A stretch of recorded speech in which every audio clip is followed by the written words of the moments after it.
to this session. I am very much excited and blessed to host the function. To welcome is to honor. To welcome is to integrity. I invite Mrs. K.M. Josna, lecturer in English, to deliver the welcome address. Thank you, Sirisha Madam. Good morning, one and all. On behalf of Dr. Y.C. James and Government Polytechnic Kuppam, I extend a warm-hearted, bright, and cheerful welcome to this workshop on personality development. I cordially welcome our chief guest and the keynote speaker, our principal, Sri N.S. Venkatesh Kumar sir, our in-charge principal, Sri N. Venkatramanan sir, the coordinator, Sri Vijay Kumar, the technical staff, the other delegates, and all my dear students. Personality development is more than just working on our talents you already have, but it is a part of self-awareness. It's about growing, developing, and getting progressive mind and increasing significant capacities that you can use to affect this world. As Napoleon Hill puts it, whatever the mind of man can conceive and believe, he can achieve. So this workshop is conducted to train our minds to think in the right perspective, tune our mind, and become emotionally, intellectually happy and cheerful and successful individuals. With this, I once again welcome everyone to this interesting and motivating session. I hope you will get the most of it. So I hand over the session to our MC, Srimati Sirisha. Thank you for your welcome address, Madam. Thank you for your welcome address, Madam. Next, as per our Indian tradition, to begin any noble work, we seek blessings from Lord Almighty. I request our team to start the program with the invocation song.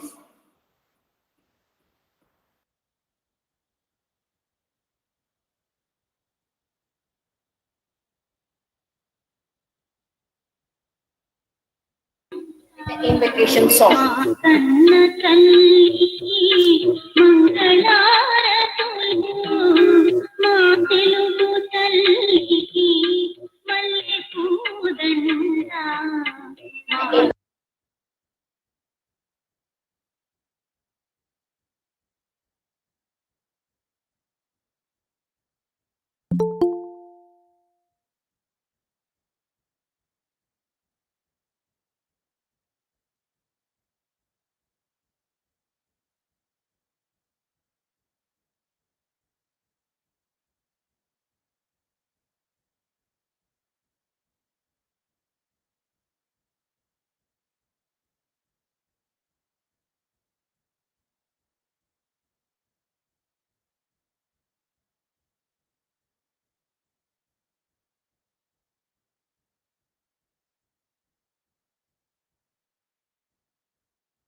This session is built with intent to develop personality development skills among our students.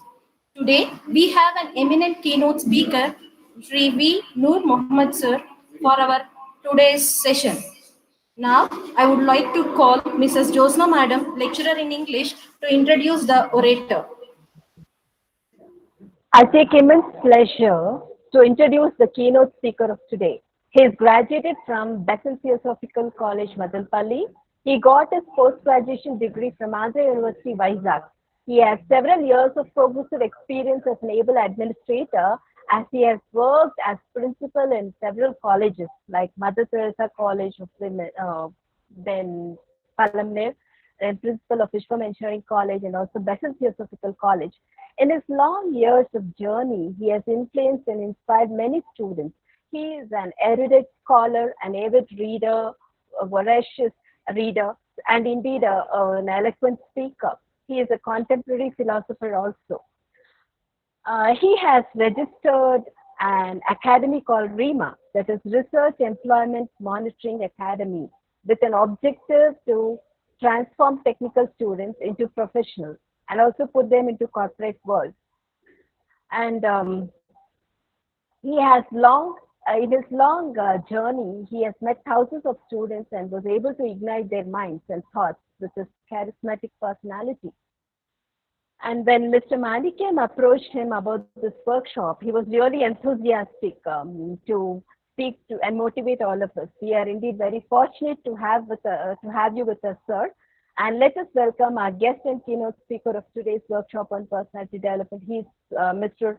Vempalle Noor Mohammed, the retired principal, Vishwam Institute of Technology, Madanpalli. We welcome you, sir, and look forward for a great session. Thank you, sir.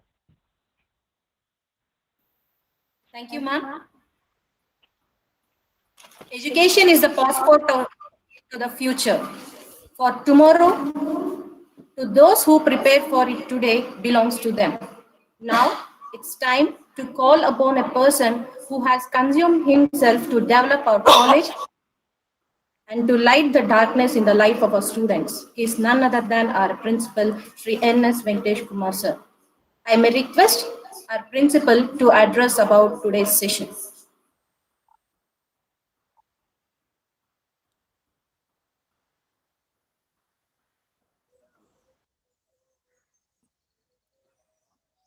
Sir, principal, sir.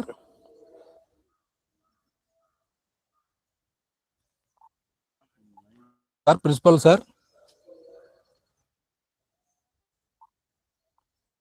Sir, principal, sir. Mahesh, am I audible? Yes, sir, you are audible, sir. Yeah. Yes, sir, you are audible, sir. Today's notable speaker, Dr. Noor Mohammed, sir.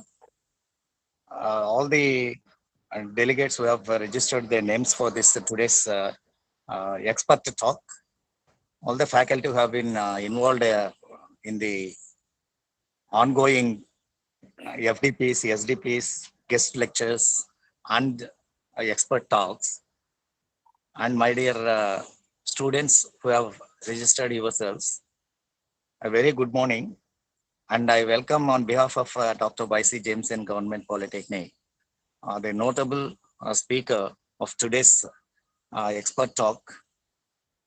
As all of you know, personality plays an important and vital role in one's grooming into a good citizen. Because personality, in the perspective of psychology, there is a lot of management which is needed to control our emotional disturbances. So egos, child ego, adult ego, and parent ego, and then transactions, all these things, if one can groom himself and overcome all these barriers, he becomes a good citizen, a social being who can fit himself into the society in a proper way.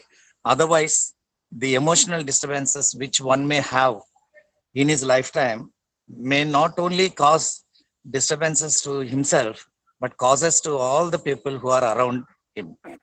So the classroom teaching or the industrial management, where we have some of the aspects of personality, we thought may not be sufficient for you to get the conceptual aspects of personality development.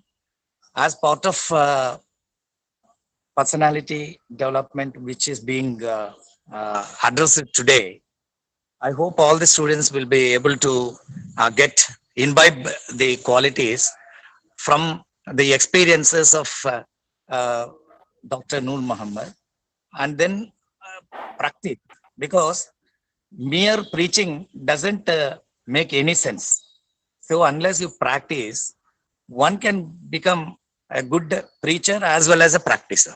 So you first practice, then start preaching, because we ourselves have lot of what we say negatives. So we will overcome by making ourselves an introspection, and then see what are our weaknesses, and then convert them into strengths, so that the society by and large, the institution at micro level, and your family at the least level will be the people who will be benefited most with the ongoing aspects of personality development. Because sir has got vast experience, he would have come across so many human elements which may not properly fit, and you would have groomed many students who have a lot of personal problems, because everything need to be addressed for a student, not only to excel in his education, but also excel and fit himself into the society, duly following the social norms. With this, I once again congratulate the people who have registered themselves, and thank Dr. Noor Muhammad sir for spending his valuable time, experience, and all his experience shall be followed by us. Thank you once again, sir. Thank you. Sir, thank you very much for motivating and encouraging us to enhance the skills of our students during this pandemic situation on a virtual platform. Next, I would like to invite our coordinator, Mr. Vijay Kumar sir, to address the session.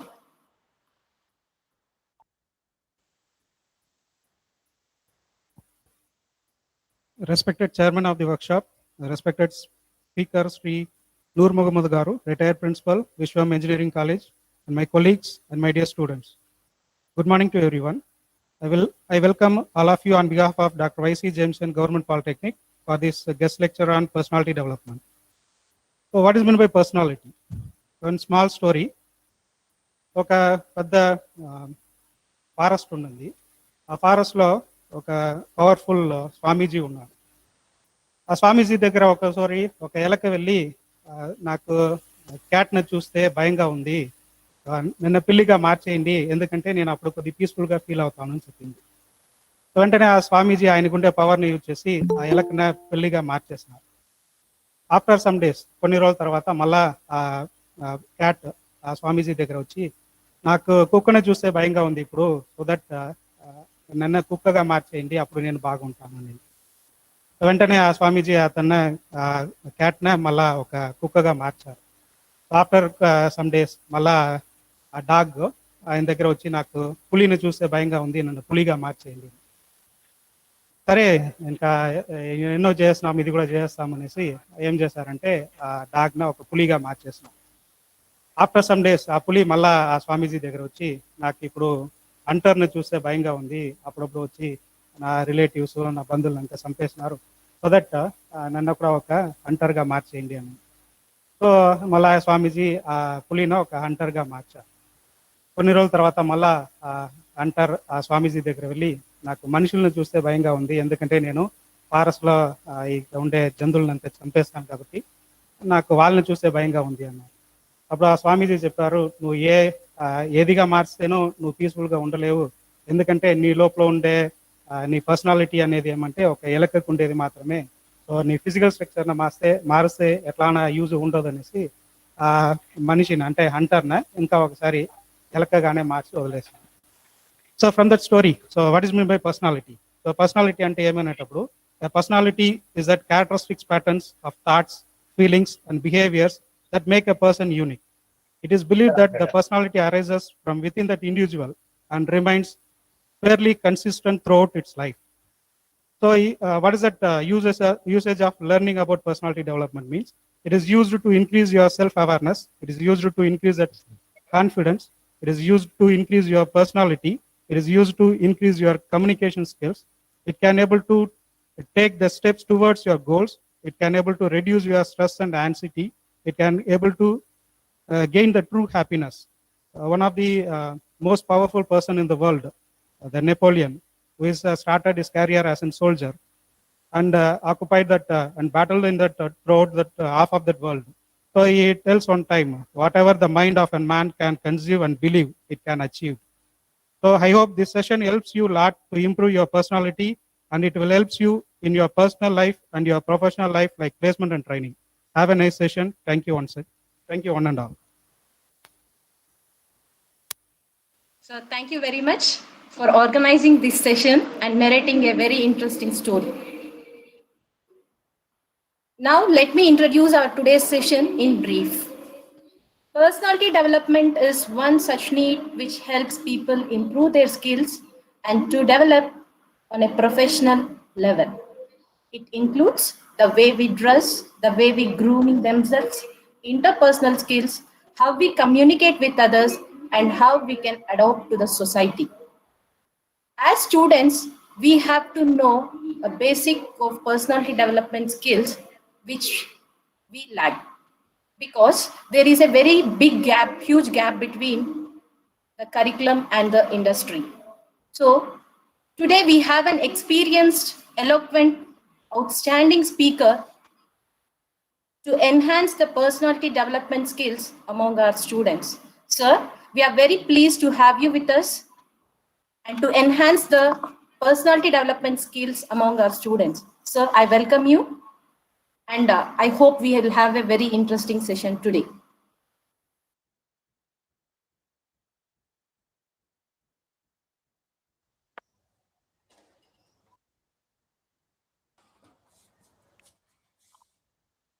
Hello. Yes, sir, you are audible, sir. Oh, Manikyam. So, shall I start, Manikyam? Manikyam? Manikam, please respond. Manikyam? Yes, sir. May I start? Okay sir please sir sir మాట్లాడండి sir please sir ప్రారంభించమంటారా? Start చేయండి sir start చేయండి sir నేను మాట్లాడేది మీకు వినపడతా ఉందా? Yes sir నేను మాట్లాడేది మీకు వినపడతా ఉందా అని అడుగుతున్నాను. Okay, thank you. సార్ వినపడుతుంది సార్. Okay, thank you. ముఖ్యంగా ఇక్కడ ప్రారంభం చేసే ఇప్పుడు నేను చెప్పాలనుకున్నది ఒక ముఖ్యమైనటువంటి విషయం ఒకటి ఉంది. ఇందాక మీ అమ్మాయిలు వచ్చి ఇక్కడ మా తెలుగు తల్లికి మల్లెపూదండ అని ఇన్వొకేషన్ సాంగ్ ఒకటి పాడినారు. దాని గురించి ఒక చిన్న సంఘటన మీకు అందరికీ గుర్తు చేయాలనుకుంటున్నా. రామారావు గారు అధికారంలోకి వచ్చిన తర్వాత తెలుగు భాషను, తెలుగు తల్లిని ఎక్కువగా గౌరవించాలని, మనం ఎప్పుడైనా కానీ ఏమైనా ఫంక్షన్స్ జరుపుకుంటూ ఉంటే మా తెలుగు తల్లికి అనేటటువంటి పాటనే దాంతోనే జరపాలనుకున్నాడు. ఆయన చేసినటువంటి ఆ ప్రసంగానికి అంతకు ముందు కూడా ఆ పాట రాసినటువంటి కవిని కూడా అక్కడికి రమ్మని చెప్పి పిలిచారు, ఆహ్వానం ఇచ్చారు ఆయన కూడా. కానీ ఆయన చూడ్డానికి వాళ్ళ లెవెల్లో ఉండడు. మామూలుగా పంచకట్టు, మామూలుగా జుబ్బా వేసుకుని వస్తే ఆయన లోపల వెళ్ళడానికి అలౌ చేయలేదు ఎవరు. ఆయన ఎంత చెప్పుకున్నా, ఎంత మొత్తుకున్నా ఆయన పంపించలేదు. చివరికి అక్కడ ఉన్నటువంటి వాళ్ళ జిల్లాకు సంబంధించిన వ్యక్తి ఒక ఆయన వస్తే ఆయనతో, ఏం మీరు ఎక్కడున్నారు మాస్టర్ అంటే, ఈ విధంగా నన్ను కూడా ఈ ఫంక్షన్కు ఆహ్వానించినారు, మా తెలుగు తల్లి పాట రాసింది నేనే కదా, ఆ పాట ఇక్కడ మళ్ళీ ఒకసారి నన్ను సన్మానించాలని రమ్మన్నారు అంటే అప్పుడు ఆయన తీసుకెళ్తే లోపలికి వెళ్ళగలిగినాడు. ఇది ఒక రకమైనటువంటి పరిస్థితి. తర్వాత ఇప్పుడు ఈ పర్సనాలిటీ డెవలప్మెంట్ అనేది విద్యార్థులకు చెప్పడానికి, ఏ విధంగా వాళ్ళకు ఉండేటటువంటి వ్యక్తిత్వ వికాసాన్ని ఏ విధంగా ఎక్కువ చేసుకోవాలా అనే దానికి ఈ మధ్య కాలంలో ఇది ఒక పెద్ద సబ్జెక్ట్ అయిపోయింది. ఎక్కడ చూసినా కూడా అందరూ రావడం, పర్సనాలిటీ డెవలప్మెంట్ గురించి మాట్లాడతానని చెప్పడం, ఆ తర్వాత పర్సనాలిటీ డెవలప్మెంట్ గురించి మాట్లాడటం, అక్కడ వాళ్ళు చెప్పినటువంటి విషయాలకు విద్యార్థులకు చాలా ఆసక్తికరంగా ఉంటుంది. కాబట్టి ఆ విషయాలు వినడం చాలా బాగుంది అనుకోవడం, ఆ తర్వాత రోజు గడిచిపోవడం జరుగుతూ ఉంది. కానీ మనమందరము గమనించాల్సింది ఏంటంటే, పర్సనాలిటీ డెవలప్మెంట్ అనేది కేవలం ఒక రోజుతో అయిపోయేటటువంటి ఒక ఎపిసోడ్ కాదు. పర్సనాలిటీ డెవలప్మెంట్ కూడా మన పాఠ్యాంశాలలో ఒక భాగంగానే కనీసం వారానికి ఒక 2 సార్లు గనక చెప్పగలిగితే, అప్పుడు విద్యార్థులంతా కూడా ఆ పర్సనాలిటీని డెవలప్ చేసుకోవడానికి, మనం చెప్పినటువంటి విషయాలను ఆకళింపు చేసుకోవడానికి, మనం చెప్పినటువంటి విషయాలన్నింటినీ కూడా గుర్తుపెట్టుకోవడానికి, అనుసరించడానికి వీలవుతుంది. కాబట్టి ఇప్పుడు నన్ను మాణిక్యం గారు నాతో పాటు ఇక్కడ నేను విశ్వం కాలేజీలో ప్రిన్సిపల్‌గా ఉన్నప్పుడు మాణిక్యం ఇక్కడ హెడ్ ఆఫ్ ది డిపార్ట్మెంట్‌గా ఉన్నారు. కానీ అప్పుడు ఆయనేమి ఈ పర్సనాలిటీ డెవలప్‌మెంట్ గురించి ఏం మాట్లాడడం లేదు అప్పట్లో. కానీ విద్యార్థులంతా కూడా అంత ఎక్కువగా ఆయన్ను లైక్ చేసేవాళ్ళు. ఎందుకంటే అది ఆయనకు ఇంటర్నల్‌గానే స్వభావ సిద్ధంగా వచ్చినటువంటి లక్ష్యం కాబట్టి, అలాంటి లక్షణాలు ఉండేవాళ్ళు ఇంకా మళ్ళీ ఈ పర్సనాలిటీ డెవలప్మెంట్‌ను ఇంప్రూవ్ చేసుకోవడానికి విద్యార్థులతో ఏమైనా మాట్లాడితే ఇంకా చాలా అద్భుతంగా ఉంటుందనే నేను అనుకుంటున్నాను. ఈ మధ్య కాలంలో మనం ఎక్కడ చూసినా కూడా కార్పొరేట్ కాలేజీలు చాలా ఎక్కువగా వస్తున్నాయి. కొంతమంది ఎగ్జామినేషన్స్ అయిపోయిన తర్వాత కూడా 2 సంవత్సరాల పాటు విద్యార్థులందరినీ కూడా హింస పెట్టి, పాఠాలు చెప్పి, రాసుకోమని, నేర్చుకోమని, నోటికి నేర్చుకోమని ఎన్ని రకాలుగా హింసలు పెట్టాలో అన్ని రకాలుగా పెట్టేస్తూ ఉన్నారు. అయిపోయిన తర్వాత ఇక్కడ ఉండేటటువంటి చదువు చాలదు. ఐఐటీ కావాలంటే కోటా రాజస్థాన్‌కి వెళ్ళాలా? లేదంటే చైతన్య కాలేజ్ ఢిల్లీలో ఉండే కాలేజీకెళ్ళాలా? ఇంకో చోటికెళ్ళాలా? ఇంకో చోటుకెళ్ళాలా? అనేటటువంటి ఈ తాపత్రయం చాలా ఎక్కువైపోయింది. అయిపోయిన తర్వాత దానికి గాను తల్లిదండ్రులు పెట్టేటటువంటి ఖర్చు కూడా చాలా విపరీతంగా వస్తోంది. ఎందుకు? ఇటువంటి పరిస్థితి మనకెందుకొచ్చింది? రామయ్య గారి ఇంటి దగ్గరనే ఇల్లు తీసుకొని అక్కడే రామయ్య గారి దగ్గరికి ట్యూషన్‌కెళ్ళాలా? ఆయన దగ్గరికెళ్తే ఐఐటీలో సీట్ గ్యారంటీగా వస్తుంది అని తల్లిదండ్రులు తమ కుటుంబాలన్నీ కూడా హైదరాబాద్‌కు మార్చినటువంటి సందర్భాలు కూడా ఉన్నాయి. రామయ్య ఇంటి దగ్గర రామయ్య కాలేజీలో ట్యూషన్‌లో సీటు దొరకాలంటే దానికి ఒక ప్రత్యేకంగా ఒక ఎంట్రన్స్ ఎగ్జామినేషన్ కూడా పెట్టేవాళ్ళు. కాబట్టి ఈ రకమైనటువంటి ఈ పర్సనాలిటీ డెవలప్మెంట్ అనండి, లేదా మీరు కార్పొరేట్ కాలేజీల్లో శిక్షణ తీసుకోవడం అని చెప్పండి, ఇంకోటనండి ఎందుకు వచ్చింది? ముందు ఎందుకు లేదు? ఒకప్పుడు కంబైన్డ్ ఆంధ్రప్రదేశ్ ఉన్నప్పుడు మన ఆంధ్రప్రదేశ్ రాష్ట్రంలో 8 కాలేజీలే ఉన్నాయి, ఇంజినీరింగ్ కాలేజీలు. కానీ అప్పట్లో ఈ పర్సనాలిటీ డెవలప్మెంట్ అని, కోచింగ్ సెంటర్లని, సీటు తెచ్చుకోవడానికి కావాల్సినటువంటి ఏం చేయాలని ఇట్లాంటివి ఏవీ లేవు. ఇవన్నీ కూడా ఈ మధ్య కాలంలో ప్రైవేట్ ఇంజినీరింగ్ కాలేజీలు పుంఖానుపుంఖాలుగా వచ్చిన తర్వాత ప్రతి ఒక్క విద్యార్థి, ఆ విద్యార్థి యొక్క తల్లిదండ్రులు ఉత్తమమైన కాలేజీలో సీటు రావాలంటే, ఇంజినీరింగ్ చదవాలంటే 2 సంవత్సరాల పాటు మా వాడిని ఒక మంచి ఉత్తమమైన కార్పొరేట్ కాలేజీలో చేర్పించాలా అనేటటువంటి ఒక ఊహాజనితమైనటువంటి ఒక అభిప్రాయం వాళ్ళ మనసులో బాగా నాటుకుపోయింది. అందుకని ఇప్పుడు ఎక్కడ చూసినా కూడా నారాయణ కాలేజీలని, ఆ తర్వాత చైతన్య కాలేజీలని ఎక్కడెక్కడో అన్నీ పుట్టుకొచ్చేసాయి. పుంఖానుపుంఖాలుగా వచ్చాయి. అక్కడ వాళ్ళు చెప్పేటటువంటి పరిస్థితి, విద్యార్థులకు ఇచ్చేటటువంటి టైము, విద్యార్థులు అక్కడ ఏ విధంగా తమ సమయాన్ని వెచ్చిస్తున్నారని ఇవన్నీ కనుక మనం ఒక్కసారి చూస్తే మనకే బాధ అవుతుంది. ఆడుతూ పాడుతూ నేర్చుకోవాల్సినటువంటి చదువును ఈ విధంగా బానిసలాగా కూర్చొని నేర్చుకోవడంతో విద్యార్థికి ఏం లభిస్తుందండి? వారికి ఏమైనా సంతోషం అవుతుందా? జరగదు. విద్యార్థిని కంప్లీట్‌గా సామాన్యమైనటువంటి జీవితానికి దూరం చేసి, ఒక ప్రత్యేకమైనటువంటి జీవితంలో అతన్ని ప్రవేశపెట్టి, ఆయన్ను కూడా ఒక రకమైనటువంటి ప్రాక్టికల్ ఆబ్జెక్టివ్‌గా మాత్రమే మనం చూస్తున్నాం. కానీ, ఆ విద్యార్థి తనకున్నటువంటి పరిజ్ఞానంతో తానే సీటు తెచ్చుకోగలడు అని ఎందుకు మనం అనుకోలేదు? అంటే దానికి కారణం మనం అనుకునేదే. ఏదో ఐఐటీలో గనక సీట్ వచ్చినట్టయితే, ఆ తర్వాత అక్కడ విద్య గనుక కంప్లీట్ చేస్తే ఆ వ్యక్తికి ₹1,00,00,000 ప్యాకేజ్ అనేది వస్తుందంట. అక్కడ సీట్ సంపాదించడం చాలా ముఖ్యము. చాలా మంది ఐఐటీల్లో చదివిన వాళ్ళంతా కూడా పెద్ద పెద్ద పారిశ్రామికవేత్తలు అయ్యారు, ఇంజినీర్లు అయ్యారు, తర్వాత ఇన్నోవేటర్స్ అయినారు, తర్వాత కొన్ని వస్తువులు కనుక్కోవడం కూడా జరిగింది అనేటటువంటి ఈ కళలు, మనం ఊహించుకోవడం తప్పితే వాస్తవాలు మాత్రం కాదు. ఎందుకంటే భారతదేశంలో ఇంజనీరింగ్ విద్యలో జరిగేటటువంటి ఆ విద్యార్థుల్లో జరిగేటటువంటి ఆత్మహత్యలు ఎక్కువగా ఎక్కడున్నాయంటే ఐఐటి కాలేజెస్లోనే ఉన్నాయి. ఐఐటిలో చేరినటువంటి విద్యార్థులు ఎక్కువగా ఆత్మహత్యలకు లోన్ అవుతున్నారని ఈ మధ్య జరిగినటువంటి సర్వే ద్వారా మనకు కూడా తెలుస్తోంది. అటువంటప్పుడు ఎందుకు ఇంత క్రేజ్ ఉంది దీని మీద అంటే కేవలం ఇప్పుడున్నటువంటి పరిస్థితులే. ఇప్పుడున్నటువంటి పరిస్థితులలో సాధారణంగా ఇండియాలో కనుక మనం చూసినట్టయితే మొత్తం మన భారతదేశంలో ఉండేటటువంటి కాలేజీలు 10,000 కాలేజీలకు పైన ఉన్నాయి. ఇంజనీరింగ్ కాలేజీ, ఈ కాలేజీల్లో మొత్తం 15 లక్షల సీట్లు ఉన్నాయి. ఈ 15 లక్షల సీట్లలో ప్రారంభంలో 10 సంవత్సరాలకు పూర్వం సీటు కావాలా కావాలా అని ఏరి కోరి కాలేజీల్లో చేరి ఇంజనీర్గా తయారైన తర్వాత వాళ్ళు ఎందుకు కొరగాకుండా పోతున్నారు. అందుకనే ఇప్పుడు ఇంజనీరింగ్ కాలేజీలు అంటే అంత ఎక్కువగా ముందున్నంత క్రేజ్ ఇప్పుడు లేదు, తగ్గిపోయింది బాగా. 15 లక్షల సీట్లకు గాను ఇప్పుడు ఫిలప్ అవుతుండేది కేవలం 7 లక్షల సీట్లు మాత్రమే ఫిలప్ అవుతున్నాయి, అంతకంటే ఎక్కువగా కావడం లేదు.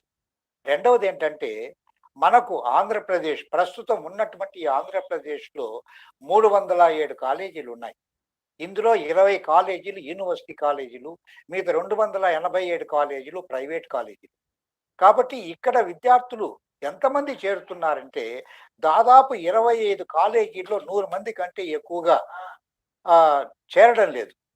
అంటే చాలా ఎక్కువగా తగ్గిపోయింది. 1,39,000 సీట్లు ఉన్నాయి, కానీ ఇక్కడ చేరుతున్నటువంటి విద్యార్థులు మాత్రం కేవలం సగం సీట్లు కూడా ఫిలప్ కావడం లేదని యాజమాన్యాలు చెప్తున్నాయి. దీనికి ముఖ్యమైనటువంటి కారణం ఏమి అంటే మనకున్నటువంటి సర్వే ప్రకారం మెకన్సీ రిపోర్ట్ ఏం చెప్తుందంటే ఆంధ్రప్రదేశ్లో కానీ కంబైన్డ్ ఆంధ్రప్రదేశ్లో ఉండేటటువంటి విద్యార్థుల్లో, నార్త్ ఇండియాలో ఉండేటటువంటి విద్యార్థుల్లో కేవలం 94% వరకు మాత్రమే ఉద్యోగాలకు అర్హత లేదు. అంటే 6% విద్యార్థులు మాత్రమే కార్పొరేట్ కంపెనీస్కి వెళ్ళి అక్కడ తమ విధులు నిర్వహించడానికి అర్హులవుతారు అని చెప్తున్నారు.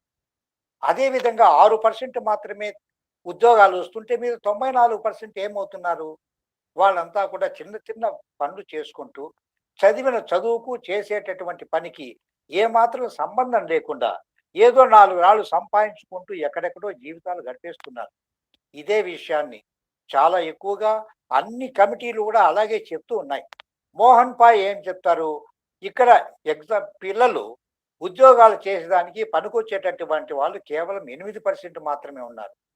92% ఇంజనీరింగ్ కళాశాలలో చదివిన విద్యార్థులు వాళ్ళ యొక్క వాళ్ళు ఉద్యోగాలకు పనికిరారు అని వాళ్ళే చెప్తున్నారు. కారణం ఏంటంటే పాయ్ కానీ లేదంటే మెకన్సీ కానీ వీళ్ళిద్దరూ చెప్పేటటువంటి కారణాల్లో ముఖ్యమైనటువంటి కారణం కమ్యూనికేషన్ స్కిల్స్. ఇంగ్లీష్లో మాట్లాడగలిగే వాళ్ళు కేవలం 2% మాత్రమే ఉన్నారు. ఇంగ్లీష్లో ఏమైనా చెప్తే అర్థం చేసుకునే వాళ్ళు మాత్రం 6% ఉన్నారు. అంటే 6, 2, 8% పోతే మిగతా విద్యార్థులందరికీ కూడా ఇంగ్లీష్ మాట్లాడడం కానీ, కొంతమందికి చాలా మందికి ఇంగ్లీష్ అర్థం చేసుకోవడం కానీ ఈ రెండూ లేవు. వాళ్ళలో సబ్జెక్టుకు సంబంధించినటువంటి కొంత పరిజ్ఞానం ఉండొచ్చు, కానీ దాని గురించి చెప్పడానికి అవసరమైనటువంటి ఆ లాంగ్వేజ్ ఫెసిలిటీ, లాంగ్వేజ్ ఎబిలిటీ అనేది వాళ్ళకు లేదు. కాబట్టి వాళ్ళు ఉద్యోగం రాలేకుండా ఉన్నారు అని మామూలుగా చెప్తూ ఉంటారు. ఎందుకని మనకు ఎన్నో వందల కొద్దీ ఈ ఇంగ్లీష్ కమ్యూనికేషన్ స్కిల్స్ గురించి చెప్పేటటువంటి వాళ్ళు వస్తారు. మేము కూడా విశ్వం కాలేజీలో అక్కడ ఉండేటప్పుడు ఒకరిద్దరిని అక్కడికి పిలిపించే వాళ్ళం, కమ్యూనికేషన్ స్కిల్స్ విద్యార్థులకు చెప్పాలని. కానీ కమ్యూనికేషన్ స్కిల్స్ అనేవి ఒక రోజుతో చెప్తే అయ్యే పనేనా? 2 రోజుల్లో 2 లెక్చర్లు ఇచ్చి కమ్యూనికేషన్ స్కిల్స్ మీరు నేర్చుకోండి అంటే అది అయ్యే పని కాదు. విద్యార్థితో పాటు కమ్యూనికేషన్ స్కిల్స్ డెవలప్ చేసే వాళ్ళు కూడా విద్యార్థితో పాటు ఉండిపోవాలి, కొన్ని నెలల పాటు ఉండాలి. ఉన్న తర్వాత విద్యార్థిని ఆ స్థాయికి తీసుకురావచ్చు. కానీ ఉన్నట్టుండి 1 గంట లెక్చర్ ఇవ్వడము లేదా 1 గంటలో 2 గంటల్లో వాళ్ళకి ఏమో చెప్పడం ద్వారా మనం కమ్యూనికేషన్ స్కిల్స్ ఎప్పటికీ కూడా వాళ్ళకు అలవర్చుకునేటట్టుగా ఏమీ చేయలేమని నా అభిప్రాయం. అది ఈ విషయాలు పక్కన పెడితే ఇప్పుడు మనకు ఎందుకు వీటి మీద ఇంత ఆసక్తి ఎక్కువగా ఉంది అంటే తల్లిదండ్రులకి అందరికీ కూడా విద్యార్థికి ఉన్నతమైనటువంటి ఒక కళాశాలలో సీటు రావాలా, కంపెనీలో సీటు రావాలా, అక్కడ ఉద్యోగం చేయాలా, తల్లిదండ్రులను కాపాడడానికి, తన బ్రతుకు తాను పడడానికి కావాల్సినటువంటి డబ్బు సంపాదించాలా. ఇప్పుడు మనం చెప్తూ ఉంటాం, సత్యం శివం సుందరం అని ముగ్గురిని గురించి మాట్లాడుతుంటాం. ఇండియాలో ఎక్కడికైనా వెళ్ళినా పెద్ద పెద్ద సమావేశాల్లో అందరూ చెప్పేది ఏంటంటే, ఇండియాకు ఎంతో గొప్ప పేరు తెచ్చినటువంటి సత్యం శివం సుందరం. సత్యం నాదెళ్ళ, శివం మన తమిళనాడులో ఉండేటటువంటి సీన్ వర్ధన్, ఆయన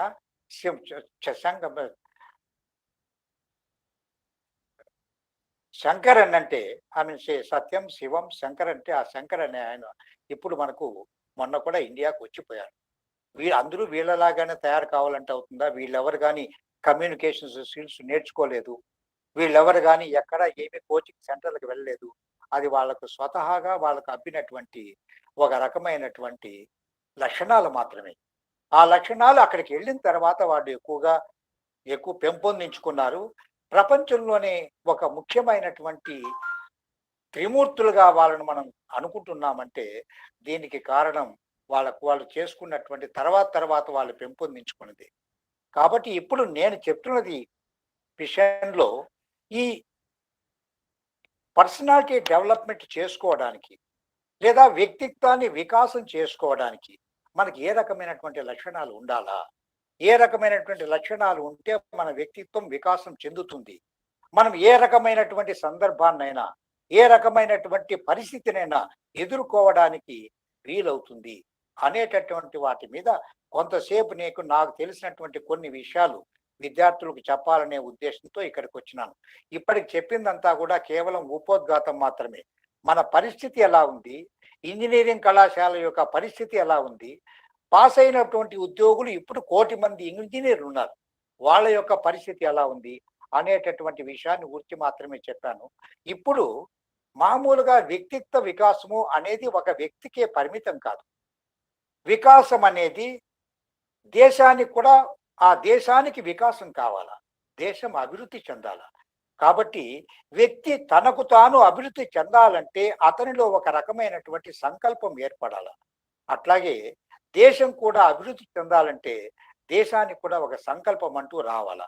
కాబట్టి ఇప్పుడు సంకల్పం అంటే ఏంటి, ఆ సంకల్పం అనే దాన్ని మనం ఏ విధంగా పుణికి పుచ్చుకోవాలా, మనం ఏ విధంగా సంకల్పాన్ని మన క్యారెక్టర్లో ఒక భాగంగా చేసుకోవాలా అనేటటువంటి విషయాలను చెప్పేదానికి ముందుగా మీకు ఈ దేశాల విషయంలో కొన్ని దేశాలు ఏ విధంగా సంకల్పం ఏర్పాటు చేసుకొని అందరూ కలిసి దేశానికి ఒక సంకల్పాన్ని ఏర్పాటు చేసి ఆ సంకల్పాన్ని వాళ్ళు ఏ విధంగా సాధించుకున్నారు అని చెప్పడంలో మొట్టమొదటి స్థానం జపాన్కు వస్తుంది. మీకు అందరికీ తెలుసు, 1945లో అక్కడ జరిగినటువంటి మారణ హోమం, ఒక ఆటం బాంబు పడడంతో అప్పటికప్పుడు 80,000 మంది చనిపోవడం, రెండవ ఆటం బాంబు పడడంతో దాదాపు 150,000 మంది చనిపోవడం. ఈ రెండో ప్రపంచ యుద్ధం కారణంగా ప్రపంచంలోనే చనిపోయిన వారి సంఖ్య 6 కోట్ల దాకా వచ్చేసిందని మనందరికీ కూడా తెలుసు. అంత అధ్వానమైనటువంటి పరిస్థితికి, ఆర్థిక పరిస్థితిలోనైతేనేమి, సామాజిక పరిస్థితుల్లోనైతేనేమి, అన్నింటిలో కూడా అత్యంత అధమైనటువంటి స్థానానికి వచ్చేసినటువంటి జపాన్ 1950వ సంవత్సరంలో అందరూ కలిసి లీడర్లు, అన్ని రంగాలకు సంబంధించినటువంటి నాయకులంతా కలిసి ఒక సంకల్పం ఏర్పాటు చేసుకున్నారు. ఆ సంకల్పం ఏంటంటే 50వ సంవత్సరంలో మనం ఇక్కడ అనుకుంటున్నాం, ఇది ఒక సంకల్పం. ఈ సంకల్పం ప్రకారం 1960వ సంవత్సరం వచ్చేటప్పటికి టెక్స్టైల్ రంగంలో ప్రపంచంలోనే జపాన్ మొదటి స్థానాన్ని ఆక్రమించాలా, ఇది ఒక సంకల్పం. అక్కడ కూర్చున్నారు, ఆ సంకల్పానికి అందరూ ఒప్పుకున్నారు.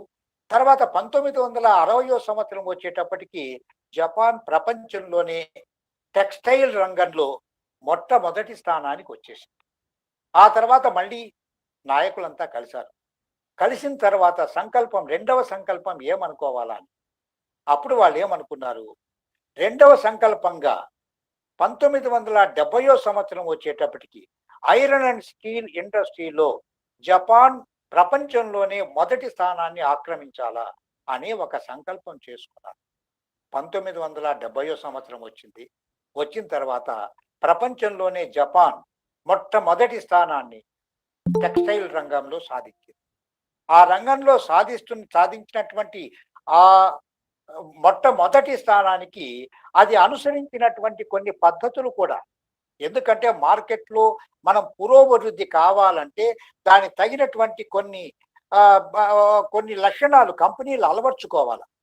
ఫర్ ఎగ్జాంపుల్ సే నావల్టీ, కొత్తదనాన్ని, అది మార్కెటింగ్ రంగంలోనైనా కావచ్చు, ఉత్పత్తి రంగంలోనైనా కావచ్చు, ఏ రంగంలోనే కానీ ఇతరులతో పోటీ పడడానికి ఒక నూతనత్వాన్ని మనం అలవర్చుకోవాలా.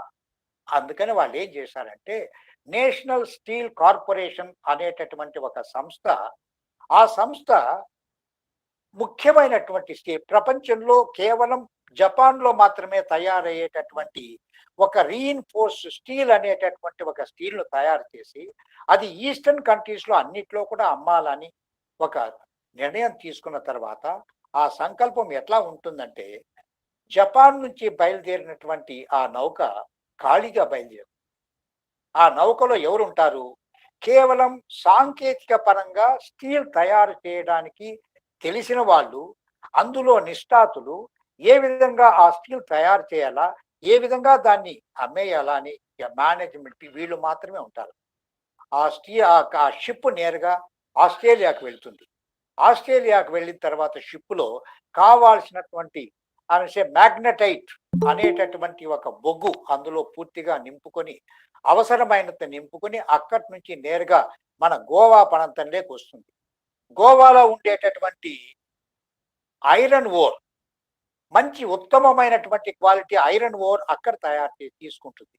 అక్కడ నుంచి మళ్ళీ వస్తూ శ్రీలంకలోకి వచ్చి అక్కడ నుంచి శ్రీలంకలో తనకు కావాల్సినటువంటి ఇతర ముడి పదార్థాలన్నింటినీ కూడా షిప్పులోకి లోడ్ చేసుకొని అక్కడి నుంచి బయలుదేరి వస్తూ దారిలోనే ఆ అన్ని వనరులతో కలిపి ఒక స్టీల్ తయారు చేసి ఇండోనేషియా, మలేషియా, హాంకాంగ్, సింగపూర్ ఆ దేశాల్లో ఈ మొత్తం స్టీల్ అంతా అమ్మేసి చిట్ట చివరకు మళ్ళీ జపాన్ చేరిపోతుంది. అంటే జపాన్లో ఖాళీ షిప్ బయలుదేరి వస్తూ దారిలో కావాల్సినటువంటి వనరులన్నీ కూడా నింపుకొని మళ్ళీ పోతూ జర్నీలోనే, ప్రయాణంలోనే తాము అనుకున్నటువంటి ఆ స్టీల్ను తయారు చేసి మళ్ళీ జపాన్ చేరేటప్పటికి ఖచ్చితంగా అన్ని అమ్మడం, మళ్ళీ జపాన్కి వెళ్ళిపోవడం, మళ్ళీ ఒక నెల తర్వాత మళ్ళీ ఇదే తతంగం స్టార్ట్ అవుతుంది. అంటే ఇక్కడ నేను చెప్తున్నది ఏంటంటే వ్యక్తిత్వ వికాసం అనేది దేశానికి కూడా ఉంది.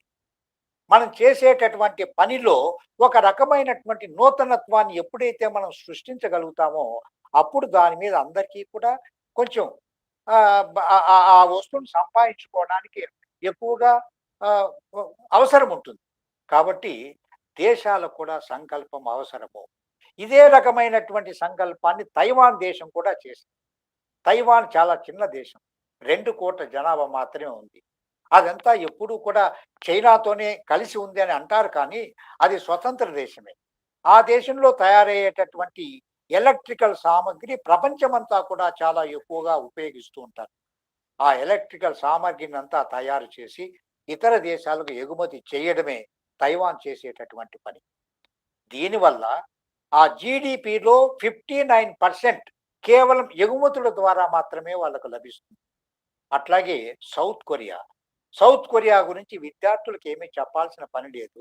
కానీ వాస్తవంలో చాలా మనలాగానే, భారతదేశం లాగానే పూర్తిగా అగ్రికల్చర్ దేశంగా ఉండి ఆ తర్వాత ఇండస్ట్రీలోకి ప్రయాణం చేసి ఇండస్ట్రీలో ఉత్తమమైనటువంటి స్థానాన్ని అలంకరించినటువంటి 4వ స్థానం ప్రపంచంలో, ప్రపంచ ఎక్స్పోర్ట్స్లో 4వ స్థానం, ఆర్థిక రంగంలో 4వ స్థానం, ఇట్లాగా ఉత్తమమైనటువంటి స్థానానికి వెళ్ళినటువంటి దేశం సౌత్ కొరియా. సింగపూర్ తాగడానికి నీళ్లు లేని దేశం. మలేషియా నుండి తాగడానికి నీళ్లు ఇంపోర్ట్ చేసుకుంటూ ఉండేది. కానీ తర్వాత ఆ వ్యక్తులలో ఉన్నటువంటి ఆ క్రమశిక్షణ ఎంత అద్భుతంగా ఉందంటే ఏ వస్తువునైనా కానీ ఉన్నట్టుండి తయారు చేయగలిగేటటువంటి ఆ పరిస్థితికి వాళ్ళు వచ్చేశారు. ఆ దేశం కూడా ఈ సంకల్ప సిద్ధితో ఉత్తమమైనటువంటి స్థానాన్ని ప్రపంచంలో ఆక్రమించిందంటే అందులో ఏ విధమైనటువంటి అనుమానము లేదు. అదేవిధంగా బ్రెజిల్ దేశం కూడా అంతే. చాలా ఉధృతమైనటువంటి ఎకనామిక్ పరిస్థితి ఉంది. చాలా ఎక్కువగా ఎకానమీ చాలా ఉన్నత స్థాయిలో ఉంది. అక్కడ వాళ్ళు ఇచ్చే ఇంపార్టెన్స్ దేనికి ఇస్తారంటే హెల్త్ అండ్ ఎడ్యుకేషన్. ఇప్పుడు నేను చెప్పినటువంటి దేశాలు, వాటితో పాటుగా మన పక్కనే ఉన్నటువంటి బంగ్లాదేశ్, మనకంటే కింద ఉన్నటువంటి శ్రీలంక, ఈ దేశాలన్నీ కూడా దేనికి ఎక్కువగా ప్రాముఖ్యం ఇస్తున్నారు అంటే ఎడ్యుకేషన్, హెల్త్. ఈ రెండింటికి ప్రాముఖ్యం ఇవ్వడం ద్వారా వాళ్ళు దేశాన్ని అభివృద్ధి చేయగలిగినారు. ఇలాంటి పరిస్థితులే చాలా దేశాల్లో కూడా ఉన్నాయి. మనం మాత్రమే హిందూ దేశంలో విద్యా ఆరోగ్యానికి మనం జీడిపిలో మనం పెడుతున్నటువంటి వ్యయం చాలా తక్కువ. శ్రీలంక కంటే తక్కువ, సౌత్ కొరియా కంటే తక్కువ, బంగ్లాదేశ్ కంటే తక్కువ, ఇంకా ఎక్కువగా మాట్లాడితే భూటాన్ కంటే కూడా తక్కువ. భూటాన్ కూడా అత్యంత 7% జీడిపిలో భూటాన్ ఖర్చు పెడుతుంది. కాబట్టి ఇక్కడ మనం తెలుసుకోవాల్సింది ఏంటంటే వ్యక్తిత్వ వికాసము అన్నప్పుడు అది కేవలం వ్యక్తులకే కాకుండా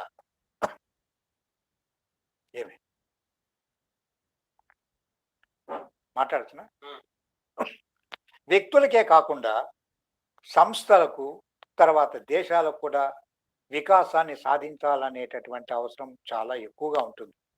ఇంకా చెప్పాలంటే ఇక్కడ మనం ఇంజనీరింగ్ కాలేజీ తర్వాత ఒక మెడికల్ కాలేజీ ప్రారంభం చేయాలంటే ఇండియాలో చెప్పేదేంటి, ఒక మెడికల్ కాలేజీ ప్రారంభం చేయాలంటే 400 కోట్ల రూపాయలు ఖర్చు అవుతుంది. ఆ తర్వాత దాదాపు 250 కోట్ల రూపాయలు ఇతరత్ర మనం వ్యయం చేయాల్సి వస్తుంది. 100 మంది విద్యార్థులను డాక్టర్లుగా తయారు చేయాలంటే మనము వారి కోసం 150 మంది లెక్చరర్లను అపాయింట్ చేయాలా, ప్రొఫెసర్లను అపాయింట్ చేయాలా అని ఇక్కడ చెప్తూ ఉంటాం. కానీ ఒక్కసారి గనక మనకు ఈ క్యారిబియన్ కంట్రీస్ కనుక వెళ్తే, క్యారిబియన్ కంట్రీస్ అంటే మీకు అందరికీ కూడా క్రికెట్లో బ్రహ్మాండమైంది క్రికెట్, సాకర్ అనే కంట్రీని మీకు అందరికీ బాగా తెలుసు. కానీ అక్కడ వాళ్ళు తయారు చేసేటటువంటి డాక్టర్లకు వాళ్ళు ఖర్చు పెట్టే డబ్బు ఎలా ఉంటుందంటే, ఒక పెద్ద మాల్లో 50,000 స్క్వేర్ ఫీట్ ఒక పెద్ద హాల్ను వాళ్ళు లీజుకు తీసుకుంటారు. అందులో 35 మంది విద్యార్థులను అక్కడ ఈ ట్రైనింగ్ ఇవ్వడానికి, ఎంబీబీఎస్ ట్రైనింగ్ ఇవ్వడానికి వాళ్ళు తీసుకుంటారు. తీసుకున్న తర్వాత ఆ 50,000 అడుగుల్లో చదరపు అడుగుల్లోనే వాళ్ళ విద్యాభ్యాసం అంతా జరిగిపోతుంది. 4 సంవత్సరాలు అయిన తర్వాత వాళ్ళంతా డాక్టర్లుగా తయారవుతారు. ఆ డాక్టర్లుగా తయారైనటువంటి ఆ 35 మందిని అమెరికా దేశం వాళ్ళ దేశంలో ఉద్యోగాలు ఇస్తుంది. కేవలం హిందూ దేశంలో మాత్రమే నాకు తెలిసి పీజీలో చేరడానికి 1 కోటి 2 కోట్ల రూపాయలు డొనేషన్ ఖర్చు పెట్టాల్సినటువంటి దుస్థితి మనకు మాత్రమే ఉంది. ప్రపంచంలో ఎక్కడా పీజీ చేయాల మెడిసిన్లో అంటే ఎక్కడ కానీ మనకు డబ్బు కట్టాల్సిన అవసరమే లేదు. ఇప్పుడు మీకు చెప్పినటువంటి ఇన్ఫర్మేషన్ ప్రకారం నాకు తెలిసింది ఏంటంటే, మనం తయారు చేసేటువంటి డాక్టర్లు ప్రపంచంలోనే అందరికంటే ఎక్కువ మనమే తయారు చేస్తాం. వాళ్ళందరూ కూడా ఇక్కడ చాలా మంది డబ్బు ఖర్చు పెట్టి కాలేజీలకు డబ్బు కట్టి వాళ్ళు విద్యను ఇక్కడ అభ్యసిస్తారు. ఆ తర్వాత మన దేశంలో పనిచేయడానికి వాళ్ళు ఉత్సాహం చూపించరు. ఎందుకంటే పెట్టిన ఖర్చు కోట్ల కొద్దీ డబ్బులు ఖర్చు పెట్టారు కాబట్టి ఆ డబ్బును తిరిగి సంపాదించుకోవాలంటే ఏదో అమెరికా లాంటి దేశానికో, లేదా జర్మనీ లాంటి దేశానికో, లేదంటే ఇంకా ఎక్కువ డబ్బు ఇచ్చేటటువంటి స్కాండినేవియన్ కంట్రీస్కో అక్కడికి వెళ్ళి అక్కడే వాళ్ళు తమ జీవనాన్ని సాగిస్తూ ఉంటారు, డబ్బు కూడా సంపాదించుకుంటారు. కాబట్టి దేశాలు మాత్రమే కాకుండా కాలేజీలు కూడా ఎప్పుడు కానీ తమ యొక్క సంకల్ప సిద్ధిని ముందుగా సాధించుకోవడానికి ప్రయత్నం చేయాలి. ఒక మంచి ఇంజనీర్ తయారు చేయాలా అనేటటువంటి ఒక సంకల్పం యాజమాన్యానికి ఉండాలి. ఆ యాజమాన్యాలన్నీ కూడా ఖచ్చితంగా పని చేసేటట్టుగా, సక్రమమైనటువంటి క్వాలిటీ ఇచ్చేటట్టుగా, సక్రమమైనటువంటి విద్య నేర్పించేటట్టుగా ప్రభుత్వం యొక్క పర్యవేక్షణ ఖచ్చితంగా ఉండాలి. అప్పుడు మాత్రమే మనము అందరినీ కూడా విద్యావంతులుగా చేయగలం. ఎందుకంటే హిందూ దేశంలో, మన దేశంలో ఇప్పుడు జరుగుతుండే పరిస్థితి ఏంటంటే, పుట్టినటువంటి బిడ్డ మన దేశంలో దాదాపు 3 లక్షల మంది పసిపాపలు పుట్టిన రోజునే చనిపోతూ ఉన్నారు. 5,50,000 మంది పుట్టిన బిడ్డలు 5 సంవత్సరాలు 1 సంవత్సరం తర్వాత చనిపోతూ ఉన్నారు. మనకు కావాల్సినటువంటి డాక్టర్లు 3 లక్షల మంది కావాల్సి ఉంటే మన దగ్గర ఉండేది కేవలం 50 మైలు మాత్రమే. మనకు కావాల్సినటువంటి శిశువులకు సంబంధించిన డాక్టర్లు మనకు 2 లక్షలు కావాలంటే మన దగ్గర ఉండేది కేవలం 50,000 మందే ఉన్నారు. కాబట్టి సంకల్పం అనేది ఒక దేశానికి కానీ, లేదంటే అక్కడ ఉండేటటువంటి విద్యాలయాలకు కానీ, లేదంటే అక్కడ ఉండేటటువంటి కార్పొరేట్ వరల్డ్కి కానీ, వీళ్ళందరికీ కూడా సంకల్పం అనేది ఉంటే తప్ప వాళ్ళు ఏమి కానీ సాధించలేరు అనేది మనం తెలుసుకోవాలి. ఇలాంటి సంకల్పం అనేది వ్యక్తులకు ఉన్నప్పుడు వాళ్ళు సాధించినటువంటి ఘన విజయాలను మనము ఒక్కసారి పరిశీలిస్తే ఇంత కష్టపడి వీళ్ళు విజయాన్ని సాధించినారా అనేటటువంటి అనుమానం మనకు కూడా కలుగుతుంది. వీళ్ళలో మొట్టమొదటి స్థానంలో ఉండేటటువంటి ఒక అమ్మాయి అరుణిమ. అరుణిమ అనేటటువంటి ఒక అమ్మాయి 20 సంవత్సరాల వనిత. ఆ అమ్మాయి దేశాన్ని వాలీబాల్లోను, బాస్కెట్లోను హిందూ దేశాన్ని రిప్రజెంట్ చేసింది. ఆ తర్వాత హిందూ దేశాన్ని రిప్రజెంట్ చేసిన తర్వాత ఆ అమ్మాయికి ఉన్నట్టుండి ఒక సంకల్పం ఏర్పడింది. నేను ఖచ్చితంగా మౌంట్ ఎవరెస్ట్ ఎక్కాల. అప్పటికి ఒకే ఒక మహిళ మౌంట్ ఎవరెస్ట్ ఎక్కినట్టుగా దాఖలాలు ఉన్నాయి. అందుకని నేను 2వ మహిళగా నేను పేరు సంపాదించాలా అని అనుకుంటూ ఉంటే, తర్వాత మొట్టమొదటి స్థానంలో ఉన్నటువంటి మహిళతో పరిచయం చేసుకోవడం, తాను కూడా ఈ విధంగా 2వ మహిళగా ఎవరెస్ట్ శిఖరాన్ని అధిరోహించాలా అని అనుకోవడం, ఈ కోరిక గురించి చెప్పేటప్పటికీ ఆ మొదటి స్థానం సంపాదించిన అమ్మాయి చాలా సంతోషపడింది. తర్వాత ఒక ఉద్యోగానికి ఇంటర్వ్యూకి ఢిల్లీకి వెళ్తూ ట్రైన్లో లక్నో నుంచి ఢిల్లీకి వెళ్తూ ఉంటే దోపిడీదారులు వచ్చి ఈ అమ్మాయి దగ్గర ఉండేటటువంటి నగలు దోచుకోవాలా, ఆ హ్యాండ్ బ్యాగ్ పెరుక్కోవాలా అని చేసినటువంటి ఆ ప్రయత్నం వల్ల ఈ అమ్మాయి వాళ్ళని రెసిస్ట్ చేసి వాళ్ళను ఎదిరించి అక్కడ ఉన్నప్పుడు ఆ ట్రైన్ తలుపు తీసేసి ఈ అమ్మాయిని బయట తోసేశారు. బయట తోసేసిన తర్వాత ఈ అమ్మాయి ఆ ట్రాక్ కంటే పక్కన ఉండే ట్రాక్ మీద పడిపోయింది. పడిపోయిన తర్వాత ఏం జరిగిందో ఆ అమ్మాయికి తెలియలేదు. కానీ ఎదురుగా ఒక ట్రైన్, ఇంకొక ట్రైన్ వస్తూ ఉంటే అప్పుడు ఈ అమ్మాయి ఏదో ఒక రకంగా ట్రైన్ కింద పడకుండా తప్పించుకోవాలని చేసిన ప్రయత్నం వృధా ప్రయత్నమైంది. ఆ ఎదురుగా వచ్చేటటువంటి ట్రైన్ ఈమె కాళ్ళ మీద వెళ్ళిపోవడం, ఒక కాలు పూర్తిగా నుజ్జు అయిపోవడం, ఈ అమ్మాయి స్పృహ కోల్పోవడం 2 జరిగాయి. ఆ తర్వాత ఈ అమ్మాయిని హాస్పిటల్ తీసుకుపోతే ఒక కాలు కంప్లీట్గా పూర్తిగా తీసేయాల్సి వచ్చింది. లేదంటే ప్రాణానికే ఇబ్బందిగా ఉంటుంది కాబట్టి ఆ కాలు తీసేయడం, ఆ అమ్మాయికి ఒక జైపూర్ లెగ్ ఒకటి తొడగడం జరిగింది. మళ్ళీ ఇంటికి వచ్చిన తర్వాత ఆ అమ్మాయి నేను ఖచ్చితంగా ఎవరెస్ట్ అధిరోహించాలా అనేటటువంటి ఆ సంకల్పం అనేది అట్లాగే ఉండిపోయింది. ఆ సంకల్పం అనేది ఆమె మానుకోలేకపోయింది. కాలు లేకపోయినా కూడా ఒక కాలుతో ఇంకొకటి పెట్టిన కాళ్ళతో రెండింటితో కలిసి ఎవరెస్ట్ ఎక్కినటువంటి మొట్టమొదటి మహిళగా నేను పేరు తెచ్చుకోవాలా అనేటటువంటి ఆ దృఢమైన సంకల్పంతో ప్రారంభం చేసింది. కోచింగ్ ప్రారంభం చేయడం, చిన్నగా కొండలు ఎక్కడం, ఆ తర్వాత బండలు ఎక్కడం, ఆ తర్వాత కొన్ని పర్వతాలు ఎక్కడం, ఇట్లా ప్రారంభం చేసిన తర్వాత 2013వ సంవత్సరంలో ఆ అమ్మాయి ఎవరెస్ట్ శిఖరాన్ని అధిరోహించగలిగింది. ఆ ఎవరెస్ట్ శిఖరం మీదకి వెళ్ళినప్పుడు శంకరుని యొక్క ఒక విగ్రహం, ఆ తర్వాత వివేకానందుని యొక్క ఒక విగ్రహం, ఈ 2 కూడా వారికి తన యొక్క విజయాన్ని వారికి అర్పిస్తున్నట్టుగా ఆ విగ్రహాలు 2 అక్కడే పెట్టేసి మళ్ళీ ఆ అమ్మాయి తిరిగి వచ్చేసింది. సంకల్ప సిద్ధి జరగాలంటే మనకు మనసులో ఉండే సంకల్పాన్ని చాలా దృఢంగా చేసుకోవాలి. సామాన్యమైనటువంటి సంకల్పాలను మనం ఏర్పాటు చేసుకుంటే మనం విజయం సాధించలేము. ఎందుకంటే సంకల్పంతో పాటు మనకు ఉండేటటువంటి సెల్ఫ్ కాన్ఫిడెన్స్, ఆత్మవిశ్వాసము, ఇది కూడా చాలా ముఖ్యం. సంకల్పం చేసుకున్నారు అమెరికా ప్రెసిడెంట్ చేసుకున్న తర్వాత 16వ ప్రెసిడెంట్, అమెరికా 16వ ప్రెసిడెంట్ కావాలా అని చేసుకున్నారు. కానీ ఆయన ఎదుర్కొన్నటువంటి పరిస్థితులు ఎట్లా ఉన్నాయి? 8 సార్లు ఎన్నికల్లో ఓడిపోయినారు స్టేట్ లెవెల్. 2 సార్లు మెదడుకు విపరీతమైనటువంటి బ్రేక్ డౌన్ వచ్చేసింది. ఆ 2 సార్లు మళ్ళీ పైకి వచ్చాడు.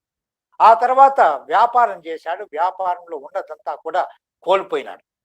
ఆ తర్వాత తాను ప్రేమించినటువంటి వ్యక్తి, పెళ్లి చేసుకోవాలనుకున్నటువంటి మహిళ చనిపోయింది.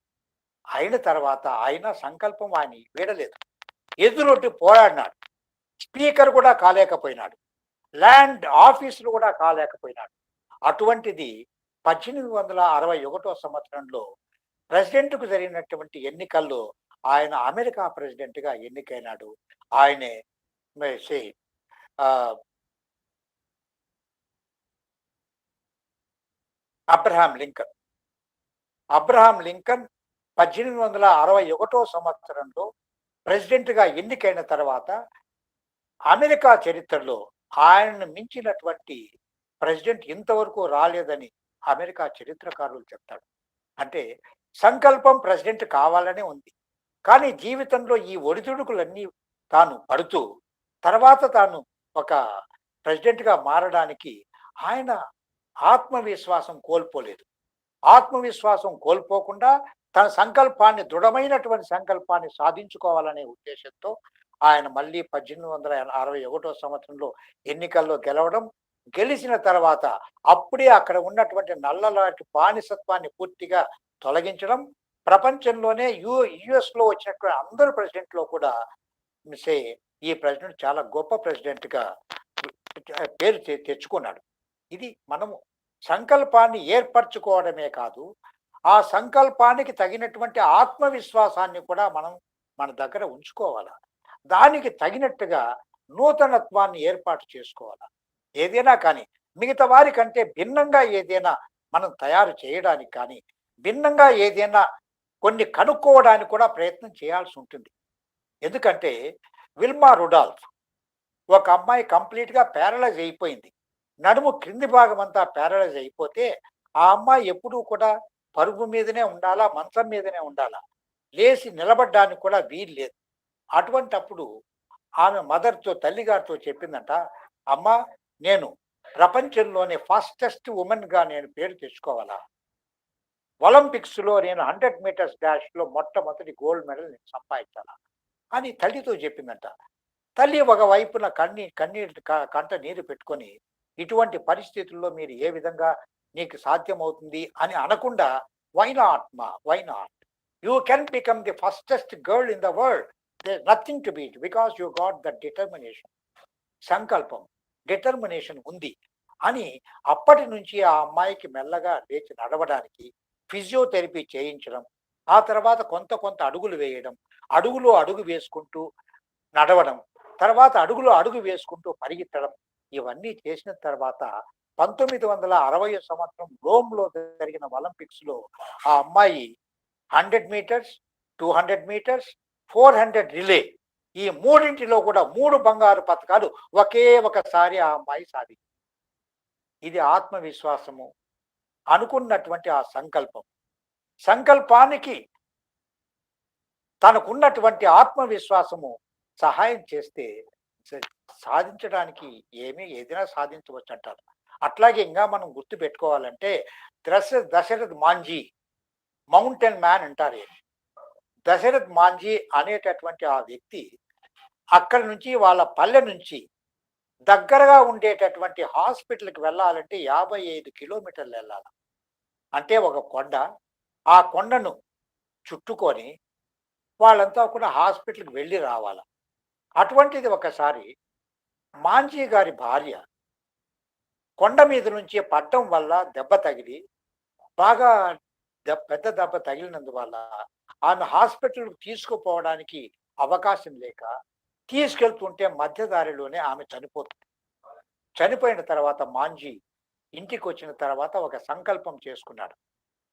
55 కిలోమీటర్లు పోవాలా, దానికి బదులుగా తమ పల్లెలో ఉండేటటువంటి ఒక కొండను గనక తొలిచి ఒక రహదారి గనక ఏర్పరిచినట్టయితే కేవలం 15 కిలోమీటర్లు మాత్రం వెళ్తే హాస్పిటల్కి వెళ్ళొచ్చు అని నిర్ణయించుకొని, అప్పటి నుంచి ఒక సుత్తి, ఒక శార్ణం అది తీసుకొని నేరుగా కొండ దగ్గరికి వెళ్ళి అక్కడ చెక్కడానికి మొదలు పెట్టాడు. అంటే కొండలో ఒక రహదారి ఏర్పరచడానికి చేసిన ఆ ప్రయత్నం మెల్లమెల్లగా కొంత కొంతే తొలుచుకుంటూ వస్తే కొంతమంది అంతా కూడా ఆయన చూసిన వాళ్ళంతా ఆయన పిచ్చివాళ్ళు అన్నారు. ఇది ఏంది ఇది? కొండను తొలచడానికి ఒక సుత్తి, ఒక శార్ణము, ఈ కొండను తొలచి ఇందు నుంచి హాస్పిటల్కి వెళ్ళడానికి రహదారి వేస్తాడట ఈయన అని చాలా మంది ఆయన్ను అవమానంగా కూడా మాట్లాడినారు. అయినా అవేవి పట్టించుకోలేదు. 22 సంవత్సరాలు తదేక దీక్షతో, ఆత్మవిశ్వాసంతో తాను అనుకున్నటువంటి ఆ సంకల్పాన్ని సాకారం చేసుకోవాలనుకున్నటువంటి మాంజీ 22 సంవత్సరాల తర్వాత 100 మీటర్ల పొడుగు, 1360 అడుగుల పొడవు ఉన్నటువంటి ఒక రోడ్డు, 29 అడుగుల వెడల్పుగా ఉండేటటువంటి రోడ్డు, పైనుంచి కింద దాకా 7.5 మీటర్లు అంటే దాదాపు 30 అడుగుల పైన నుంచి కింద వరకు తోకుంటూ వచ్చి ఒక రోడ్డు తయారు చేసేసారు. అందుకే నేను మీకు ఇచ్చేటటువంటి సలహా ఏంటంటే, మీరు గూగుల్లోకి వెళ్ళి దశరథ మాంజీ అని క్లిక్ చేస్తే ఆయన కట్టినటువంటి ఆ రోడ్డు, అక్కడ ఆయనకు ఆ పల్లె వాళ్ళంతా కూడా నిర్మించినటువంటి ఒక కంచు విగ్రహం, ఆ తర్వాత ఒక మండపం, ఇవన్నీ కూడా మనం చూడొచ్చు. అది చూస్తే మనకే అనిపించింది, ఒక వ్యక్తి ఇవి చేయడానికి సాధ్యమైందా, ఒక వ్యక్తి చేయగలడా అనేటటువంటి ఒక అనుమానం మనకే కలుగుతుంది. అదేవిధంగా రుల్మా విడాల్ చూడండి, ఎంతో అద్భుతంగా ఎంతో దూరం అందరినీ వదిలేసి పరిగెత్తుంది.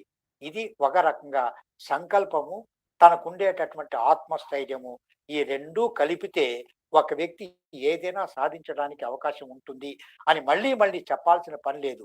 దయచేసి మీరు గూగుల్లోకి వెళ్ళి దశరథ మాంజీ, రుల్మా విడాల్ వీళ్ళిద్దరివి చూడండి, చాలా అద్భుతంగా ఉంటాయి. తర్వాత మనం ఏదైనా ఒకటి సాధించాలా, ఒక సంకల్పాన్ని సాకారం చేసుకోవాలా, మనకు ఉండేటటువంటి ఆత్మస్థైర్యాన్ని మాత్రమే దగ్గర పెట్టుకుంటే కాదు. ఇందులో మనం చేస్తుండేటటువంటి పనిలో ఏదైనా పొరపాట్లు ఏమైనా జరుగుతున్నాయా, చేసిన దాంట్లో సక్రమమైనటువంటి ప్రణాళిక ఉందా లేదా అని అనుకుంటే, బ్యానిస్టర్ అనేటటువంటి ఒక వ్యక్తి యొక్క జీవితాన్ని మనందరము తెలుసుకోవాల్సిందే. బ్యానిస్టర్ 1 మైలు దూరం పరిగెత్తడాన్ని కేవలం 4 నిమిషాల్లో మాత్రమే పూర్తి చేసినటువంటి మొట్టమొదటి రన్నర్. అంతకు ముందంతా చాలా మంది ప్రయత్నం చేశారు, 4 నిమిషాల లోపుగానే ఈ 1 మైలును పూర్తి చేయాలని, చేయలేకపోయినారు. మధ్యలో కొంతమంది చనిపోయినారు కూడా. కానీ బ్యానిస్టర్ చేసినటువంటి పద్ధతి పూర్తిగా విరుద్ధమైంది. అందరివి జీవితాలు, వాళ్ళు చేసినటువంటి పనులు, వాళ్ళు ఈ దూరాన్ని సాధించడానికి ఎన్ని రకాలైనటువంటి పరిస్థితులు చేశారు, ఎన్ని ప్రయోగాలు చేశారని మొత్తం ఇన్ఫర్మేషన్ అంతా కూడా తీసుకున్నారు. అందరూ కూడా ఏం చేస్తారు, ఒక వ్యక్తి బాగా బలిష్టంగా ఎక్కువ పరిగెత్తాలంటే ఆయనకు కాఫ్ మజిల్ స్ట్రాంగ్గా ఉండాలా, థై మజిల్ స్ట్రాంగ్గా ఉండాలా, షోల్డర్ మజిల్ స్ట్రాంగ్గా ఉండాలా అని వీటన్నిటినీ కూడా చాలా బలంగా ఉండేటట్టుగా తయారు చేసుకోవడానికి ఎక్సర్సైజులు మొదలైనవి చేస్తాడే తప్ప అసలైంది మాత్రం మర్చిపోతాడు. బ్యానిస్టర్ తెలుసుకునేది ఏంటంటే, ఈ దూరం పరిగెత్తడానికి 4 నిమిషాల్లో పూర్తి చేయడానికి మన లంగ్ పవర్ ఇంపార్టెంట్. మన కాఫ్ మజిల్ కాదు, థై మజిల్ కాదు, షోల్డర్ మజిల్ కాదు, మన లంగ్ పవర్ ఎంత ఎక్కువగా ఉంటే అంత సులభంగా ఈ దూరాన్ని మనం పూర్తి చేయొచ్చు అని ఆయన 4 నిమిషాల్లో 1 మైలు దూరాన్ని పరిగెత్తి ప్రపంచాన్నంతా కూడా సంభ్రమాశ్చర్యాల్లో ముంచేశాడంటే ఇంకా అంతకంటే మనం ఏం చెప్పాల్సిన పనే లేదు. ఆ తర్వాత 4 నిమిషాల కంటే తక్కువ సమయంలో కూడా పూర్తి చేశారు కొంతమంది. ఎలా చేయగలిగారంటే లంగ్ పవర్ పెంచుకుంటూ పోయినారు. అంటే ఏదైనా ఒక వస్తువును కానీ, ఏదైనా మనకున్నటువంటి కళను సాకారం చేసుకోవాలంటే అందులో మనం అనుసరించాల్సినటువంటి పద్ధతులు చాలా ఎక్కువగా ఉంటాయి. ఏ పద్ధతి అనుసరిస్తే మనం సులభంగా అందులో చేరగలమో, ఆ కళను సాకారం చేసుకోగలమో అని ముందుగానే మనం దాని మీద కూడా కొంత ఆలోచన మనం పెట్టాలి. కాబట్టి ప్రణాళిక ఒకటి ఏర్పాటు చేసుకోవాలా. ఆ తర్వాత మనకున్నటువంటి ఆత్మస్థైర్యాన్ని చాలా ఎక్కువగా పెట్టుకోవాలా. ఆ తర్వాత సంకల్పాన్ని ఏర్పాటు చేసుకోవాలా. సంకల్పానికి తోడు ఆత్మస్థైర్యాన్ని ఎక్కువగా చేసుకుంటే రెండింటినీ కలిపి దానికి తోడుగా మనం ఒక రకమైనటువంటి ప్రణాళిక గనక వేసుకుంటే మనం అనుకునేటటువంటి కార్యాలన్నీ కూడా సులభంగా సాకారం చేసుకోవడానికి అవకాశం ఉంటుందనే నేను అనుకుంటున్నాను. ఎందుకంటే మనకు చరిత్ర చెప్పేది ఇదే. ఎవరు వ్యక్తులు ఏ రకంగా వాళ్ళంతా కూడా కళను సాకారం చేసుకున్నారు అనేది అందరికీ కావాల్సింది. వాళ్ళు అనుసరించినటువంటి పద్ధతులు, దానికి భిన్నమైనటువంటి పద్ధతులు కూడా మనం కూడా ఖచ్చితంగా అనుసరించాల్సి వస్తుంది. ఎందుకంటే తమిళనాడు నుంచి వచ్చినటువంటి ఒక విద్యార్థి చిన్నతనంలో తండ్రి చనిపోతే ఇంట్లో ఒక గుడిసెలో ఉండేవాడు. గుడిసెలో తల్లి మాత్రమే ఉంటుంది. తల్లికి వచ్చేటటువంటి జీతం కేవలం 20 రూపాయలు మాత్రమే. ఆ 20 రూపాయల్లో విద్యార్థిని కొడుకును చదివించడం, చెల్లెల్ని ఇంటి దగ్గర పెట్టుకోవడం రెండూ చేస్తూ ఉండేది.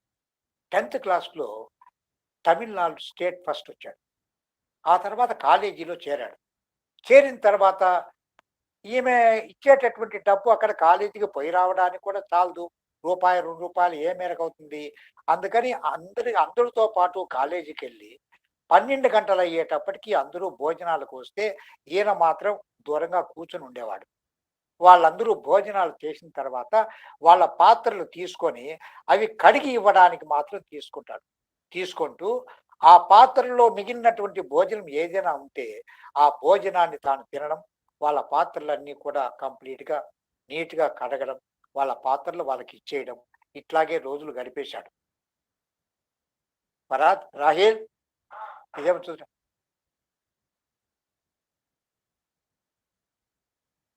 ఫోన్ వచ్చింది, ఫోన్ చేసి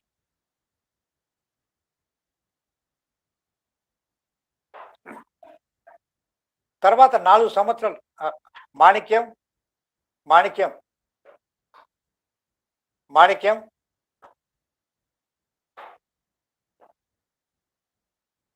మాణిక్యం Manikam, please respond. I don't know whether I am audible to or not because I had a small disturbance. Sir, you are audible, sir. I am audible, is it? Yeah, sir. Okay, thank you, ma. Thank you. Shall I start? Yeah, sir. Okay. తర్వాత ఈయనకు 5 సంవత్సరాలు అయిపోయిన తర్వాత బాంబేలో ఒక interview వచ్చింది ఈ అబ్బాయి.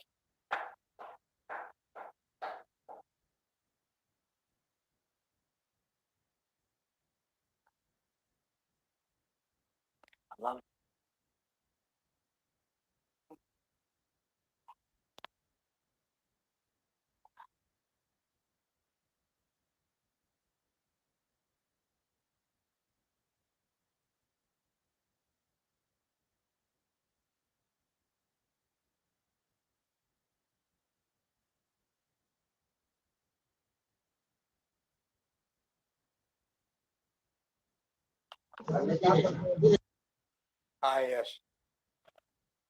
Shall I start, ma? Yeah, sir. Yeah. So 4 సంవత్సరాలు అక్కడ పూర్తి చేసిన తర్వాత యూనివర్సిటీ గోల్డ్ మెడల్ సంపాదించుకున్నాడు. తర్వాత బొంబాయిలో ఆయనకు ఇంటర్వ్యూ వచ్చింది. అప్పటిదాకా ఆయన ఎప్పుడూ కూడా హవాయి చెప్పులే ఉపయోగించేవాడు.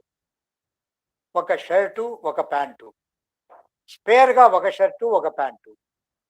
ఇది అయిపోతూనే అది ఉతకడం, వేసుకోవడం, ఈ 2 జతల బట్టలు ఒక బ్యాగులో తీసుకొని నేరుగా బొంబాయికి బయలుదేరి వెళ్ళిపోయిన తర్వాత స్టేషన్లోనే ఆయన పడుకొని నిద్రపోయినాడు. ఉదయం లేచిన తర్వాత ఆ కంపెనీకి సంబంధించినటువంటి ఒక మేనేజర్కు ఫోన్ చేసి ఈ విధంగా నేను వచ్చినాను, నాకు ఇంటర్వ్యూ ఉంది అంటే ఆయన అడిగినాడు, ఎక్కడున్నారు మీరు అని. నేను స్టేషన్లో ఉన్నాను అంటే, నేను వస్తున్నాను, నువ్వు అక్కడే ఉండు అని. ఆయన అక్కడికి వెళ్ళిన తర్వాత ఈ అబ్బాయిని చూసి ఆయన గోల్డ్ మెడల్ సాధించినటువంటి ఒక విద్యార్థిగా ఆయన కనపడలేదు. కారణం ఏంటంటే ఈయన వేసుకున్నటువంటి ఒక పాత ప్యాంటు, ఒక పాత హాఫ్ షర్టు, ఈ రెండింటితో కనపడేటప్పటికీ ఆయనకు అనుమానం వచ్చింది. ఏమండి మీరేనా చెన్నై నుంచి వచ్చినారు? ఎస్ సార్, నేనే వచ్చినాను, రండి పోదాం. ఇంటికి తీసుకెళ్ళినాడు.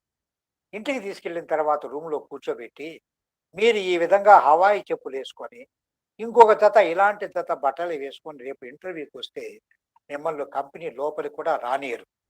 కాబట్టి ఈ బట్టలు ఇంతటితో ఆపేయండి, రండి పోదాం అని బజారుకి తీసుకెళ్ళి ఆ అబ్బాయికి ఒక పెద్ద జత బట్టలు, కోటు, తర్వాత ప్యాంటు, ఒక జత షూస్ కొత్తవి, సాక్స్ ఇవన్నీ తీసిచ్చిన తర్వాత మా ఇంటి దగ్గరే ఉండి ఉదయం నేనే నిన్ను తీసుకెళ్తాను అని తర్వాత ఆయన తీసుకెళ్ళిన తర్వాత ఆ ఇంటర్వ్యూలో ఆయన పూర్తిగా సక్సెస్ కావడం, మంచి జీతంతో తిరిగి ఇంటికి రావడం, వచ్చేటప్పుడు మేనేజర్ని అడిగి ఒక అర్ధ నెల జీతం నాకు అడ్వాన్స్గా ఇవ్వండి, ఇంటి దగ్గర మా తల్లిగారు కాచుకొని ఉంటారు, చెల్లెమ్మ కాచుకొని ఉంటుంది అని చెప్తే అర్ధ నెల జీతం తీసుకొని నేరుగా ఇంటికి వచ్చి తల్లికి ఆ విషయం చెప్పేటప్పటికి తల్లి బరోమని విలపించిందట.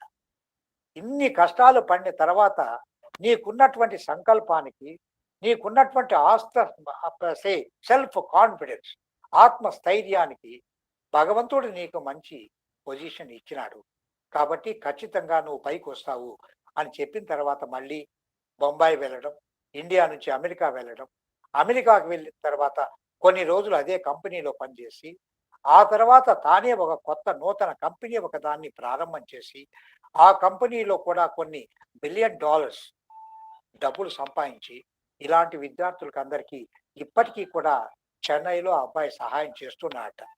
అంటే సంకల్పము, ఆ సంకల్పాన్ని సాధించడానికి ఆత్మస్థైర్యము, దానికి తగినటువంటి ప్రణాళిక, ఆ తర్వాత కొంత భగవంతుని అనుగ్రహము, ఇవన్నీ ఉంటే ఖచ్చితంగా ఎవరైనా కానీ తన మనసులో ఏమున్నా కూడా అది సాధించడం అనేది ఏమాత్రం కష్టం కాదనే నాకు అనిపిస్తుంది.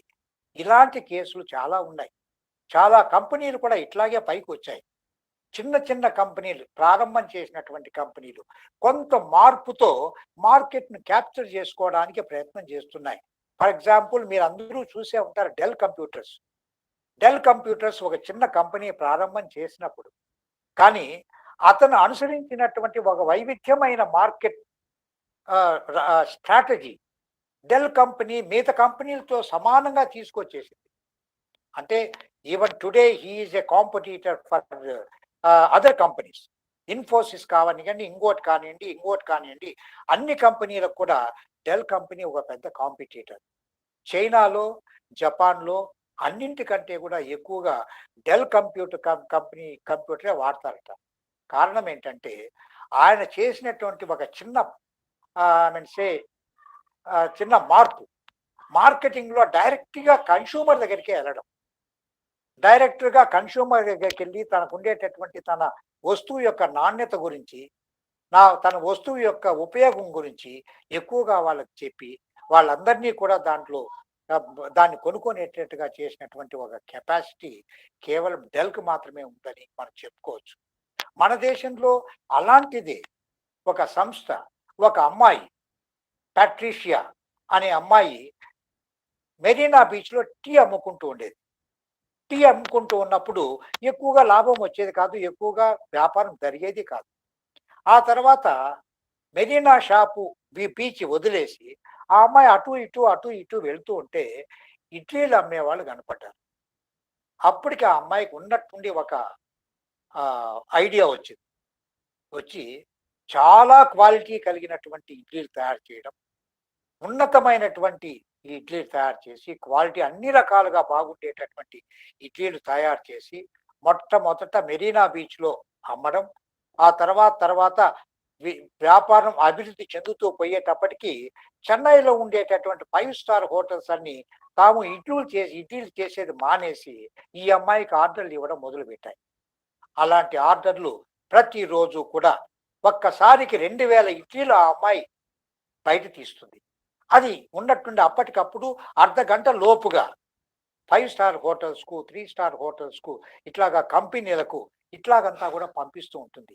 ఆ చిన్న మార్పుతో ఆ అమ్మాయి ప్రతి నెల కూడా ₹1 కోటి ఇప్పుడు ఆర్జిస్తుందంటే అది ఆమెకు ఉండేటటువంటి ఒక సంకల్ప బలం, ఆమెకున్నటువంటి ఒక మనస్థైర్యం, దీనికి తోడు భగవంతుని యొక్క అనుగ్రహం, తల్లిదండ్రుల యొక్క ప్రోత్సాహం.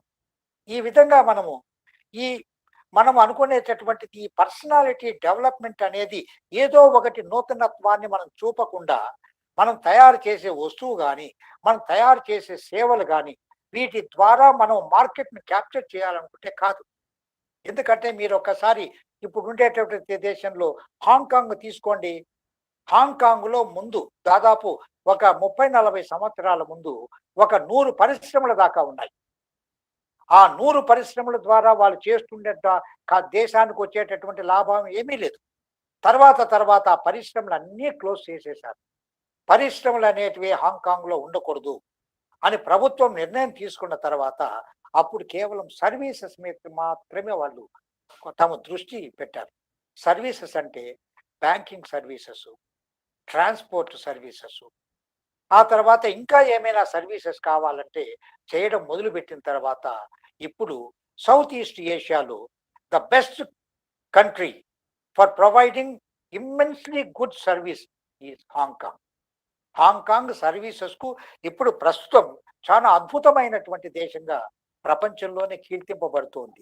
అలాగే సింగపూర్ ఎయిర్లైన్స్, సింగపూర్లో వాళ్ళకి చాలా అధ్వానమైన పరిస్థితిలో ఉండేవాళ్ళు. అది సిటీ స్టేట్, ఒకటే పట్టణం, ఆ పట్టణమే ఒక రాజ్యం, తాగడానికి నీళ్లు కొనుక్కునేవాళ్ళు.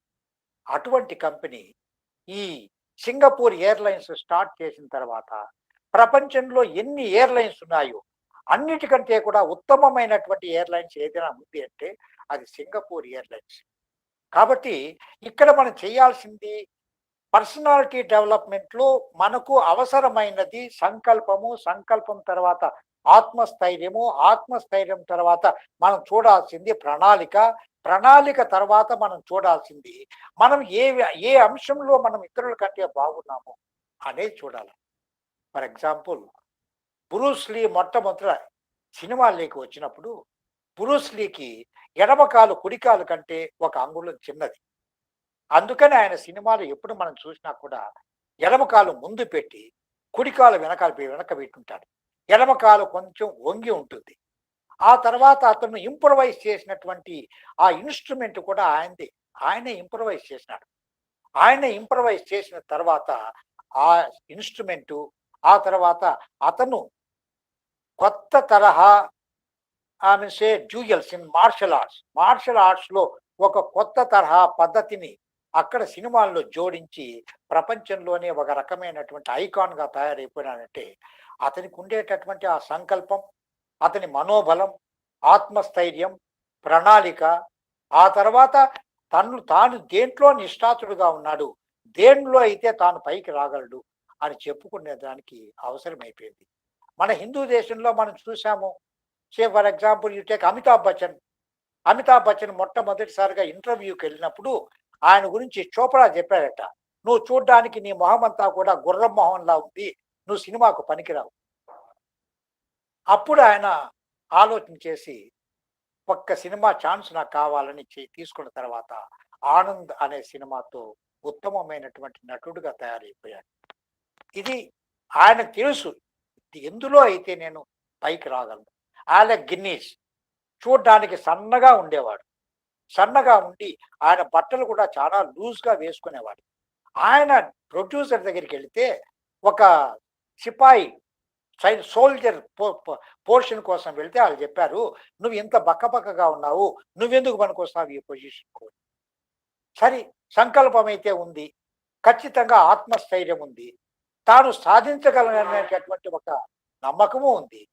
ఈ మూడింటి సహాయంతో ఒక్కసారి ఒక సినిమా ప్రొడ్యూసర్ దగ్గరికి వెళ్ళి, మీ పిక్చర్లో నేను యాక్ట్ చేస్తాను, పిక్చర్ కనుక ఫెయిల్ అయితే మీరు నాకేమీ ఇవ్వద్దు, పిక్చర్ బాగా సక్సెస్ అయితే నా శాలరీ నాకు ఇవ్వండి అంటే అప్పుడు బ్రిడ్జ్ ఆన్ ద రివర్ కివాయ్ అనేటటువంటి రెండో ప్రపంచ యుద్ధానికి సంబంధించినటువంటి సంఘటనలు సూచించేటటువంటి ఒక యుద్ధంలో ఈయన సోల్జర్ పాత్ర వేయడం, ఆ పాత్రకు ఆయనకు హీ గాట్ ఆస్కార్ అవార్డ్, ఆయనకు ఆస్కార్ అవార్డు వచ్చింది. ఆ తర్వాత మళ్ళీ ఆయన వెనక్కి తిరిగి చూడలేదు. అద్భుతమైనటువంటి నటనతో అందరినీ మెప్పించడం, దేశంలోనే కాదు ఇతర దేశాల్లో కూడా, హిందూ దేశంలో కూడా అలెక్ గిన్నీస్ ఈ విధంగా చేశాడంటే అందరూ ఆశ్చర్యంగా ఎస్ హీ డిజర్వ్స్ ఎవ్రీథింగ్ అని ఇప్పటికి కూడా ఒప్పుకునేవాళ్ళే. కాబట్టి పర్సనాలిటీ డెవలప్మెంట్ అనేది ఎవరో ఎక్కడో ఏదో చెప్తే మాత్రం ఇమీడియట్గా మనకు రాదు, మనలోనే అది ఒక భాగం. కాకపోతే దాన్ని మనమే గుర్తించాలా, లేదా ఎవరైనా గుర్తించడానికి నీతో పాటు ఉన్నటువంటి ఒకరిద్దరు వ్యక్తులు అవసరమవుతారు. నీవు దేంట్లో అయితే పైకి రాగలవు అనేటటువంటి ఒక అంశాన్ని అంత లేదే. మహాత్మా గాంధీ గారి సంకల్పం ఏంటండి, సౌత్ ఆఫ్రికాకి వెళ్ళినప్పుడు ఆయన మారిడ్జ్బరో ట్రైన్లో ఫస్ట్ క్లాస్ టికెట్ కొనుక్కున్నాడు. ట్రైన్లో వస్తూ ఉంటే అక్కడ ఆయన బ్లాక్ అని, ఇండియన్ అని టికెట్ కలెక్టర్ వచ్చి టికెట్ తీసిన తర్వాత మార్ట్స్బర్గ్లో ఆయన ఉన్నటువంటి ఆ ట్రంకు, సూట్ కేసు అన్ని బయట పారేస్తే అవన్నీ ఏరుకొని నేరుగా అక్కడ ఉన్నటువంటి వెయిటింగ్ రూమ్లోకి వెళ్ళి, ఆ వెయిటింగ్ రూమ్లో లైట్ కూడా లేదు, బాగా చీకటిగా ఉంది. అక్కడ కూర్చొని అక్కడ ఒక చిన్న బెంచీ మీద కూర్చొని తన సామాన్లన్నీ సర్దుకొని ఏం చేయాలా అని ఆలోచన చేయడం మొదలుపెట్టాడు. ఇప్పుడు ఉన్నటువంటి ఈ పరిస్థితిని మార్చేయాలా, ఎప్పుడైనా కానీ ఎవరైనా కానీ ఇతరులతో సమానము అనేటటువంటి ఒక లక్షణాన్ని ప్రపంచ ప్రజలలో నేను తీసుకురావాలా. అక్కడే మన ఉద్యమం ప్రారంభమైంది. అంటే స్వాతంత్ర్య ఉద్యమం అనేది మన భారతదేశంలో ప్రారంభం కావడానికి ముందే సౌత్ ఆఫ్రికాలో ప్రారంభమైన తర్వాత మరుసటి రోజు ఆయన క్లయింట్లు వచ్చి ఆయన తీసుకుపోయిన తర్వాత ఆయన మస్తిష్కంలో ఉండే సంకల్పం కేవలం ఒక్కటే, ఇక్కడ ఉన్నటువంటి ఈ అపార్థిడ్ పాలసీని పూర్తిగా పారద్రోలాలా, అందరూ ఒక్కటిగానే ఉండేటట్టుగా చూడాలని అప్పటి నుంచి ఉద్యమాన్ని ప్రారంభం చేసిన తర్వాత కృతకృత్యుడయ్యాడంటే ఆ ఉద్యమంలో సంకల్పం, ఆయనకున్నటువంటి ఆత్మస్థైర్యం, అతనికి చేదోడు వాదోడుగా ఉన్నటువంటి ఆయన భార్య కస్తూర్బా గాంధీ, వీళ్ళంతా కలిసి దానికి సక్సెస్ అయ్యారు. అందుకనే 2017 సంవత్సరంలో మహాత్ముడు సౌత్ ఆఫ్రికాకు వచ్చి 125 సంవత్సరాలు అయిన సందర్భంగా ఆ మాంటిస్బర్గ్ లో ఉండేటటువంటి ఆ స్టేషన్ ను 400 మీటర్ల ఖాదీ వస్త్రంతో అలంకరించారు.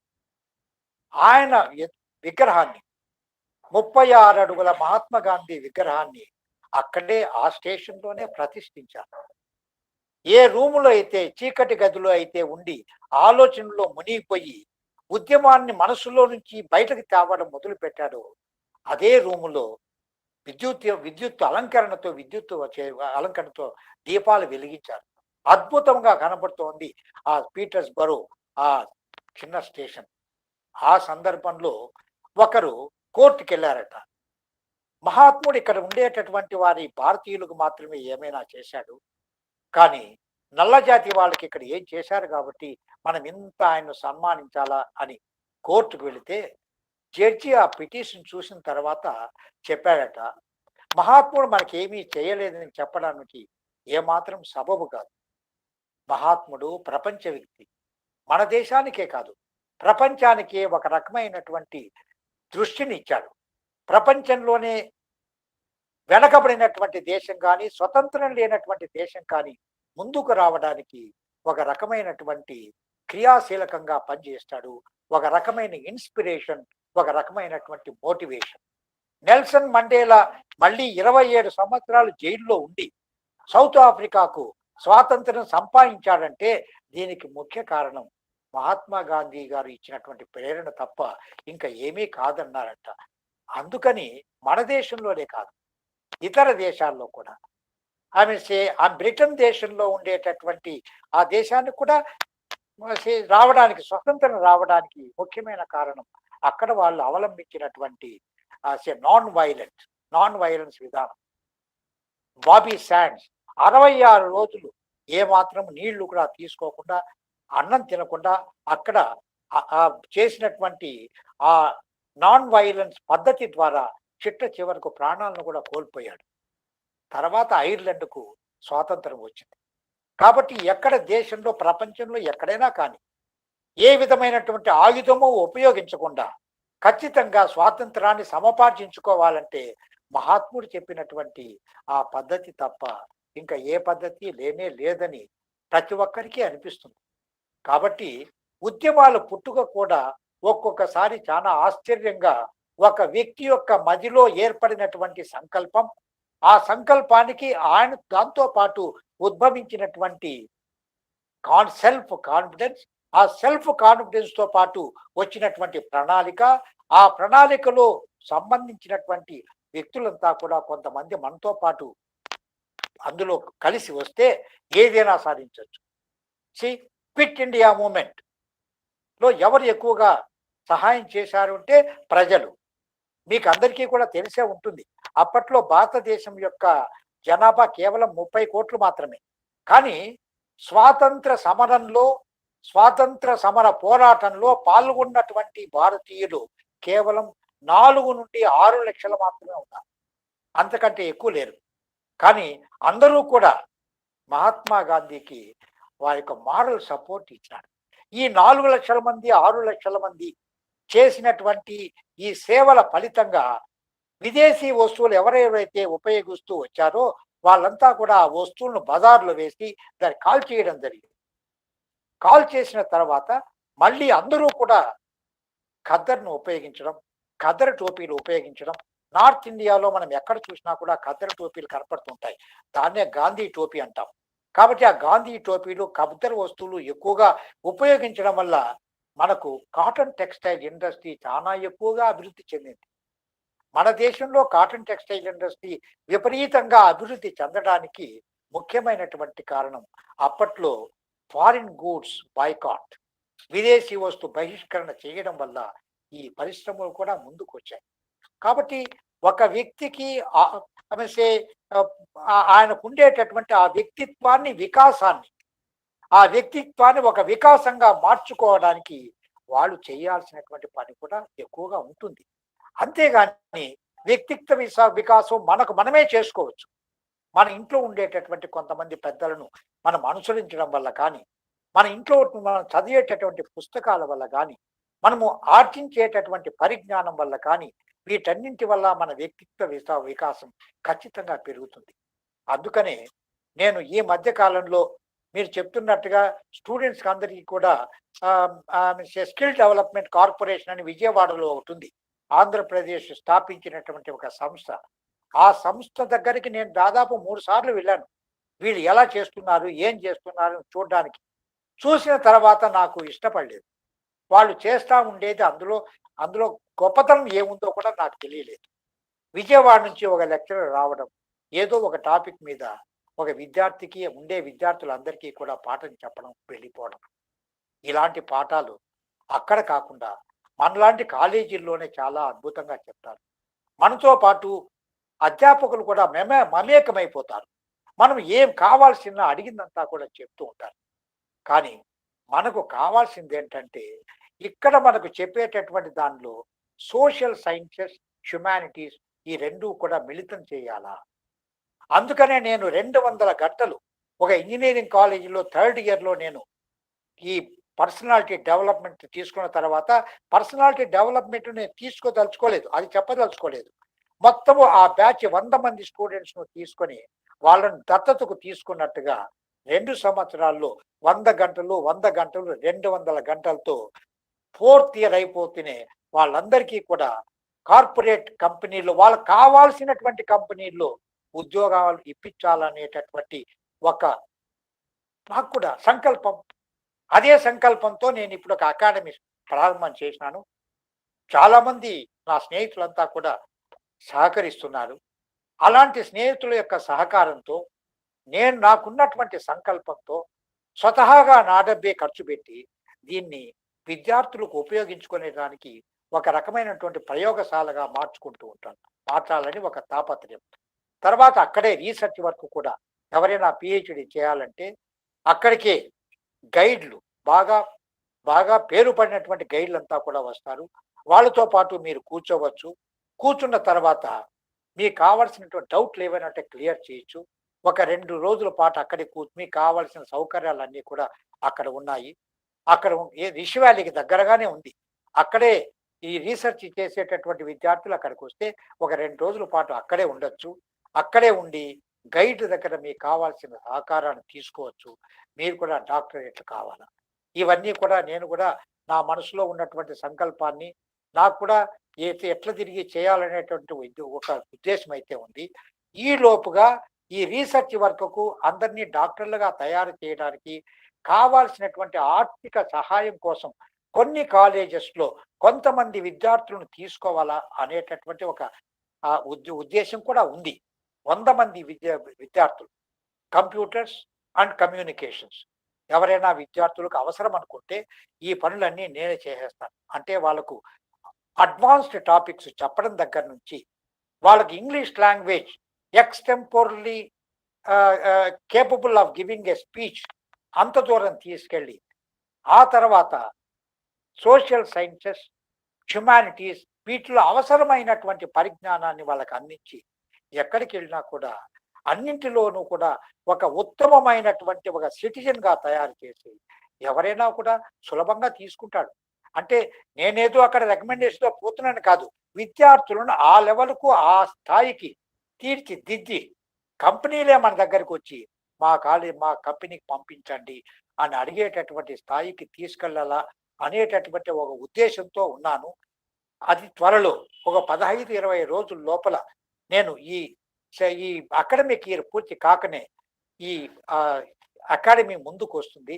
ఎవరికైనా ఏమైనా సర్వీసెస్ కావాలంటే yes, you can refer them to me and I will be very happy, very thankful for you in the name of education, in the name of goodwill for students and in the name of future of the students.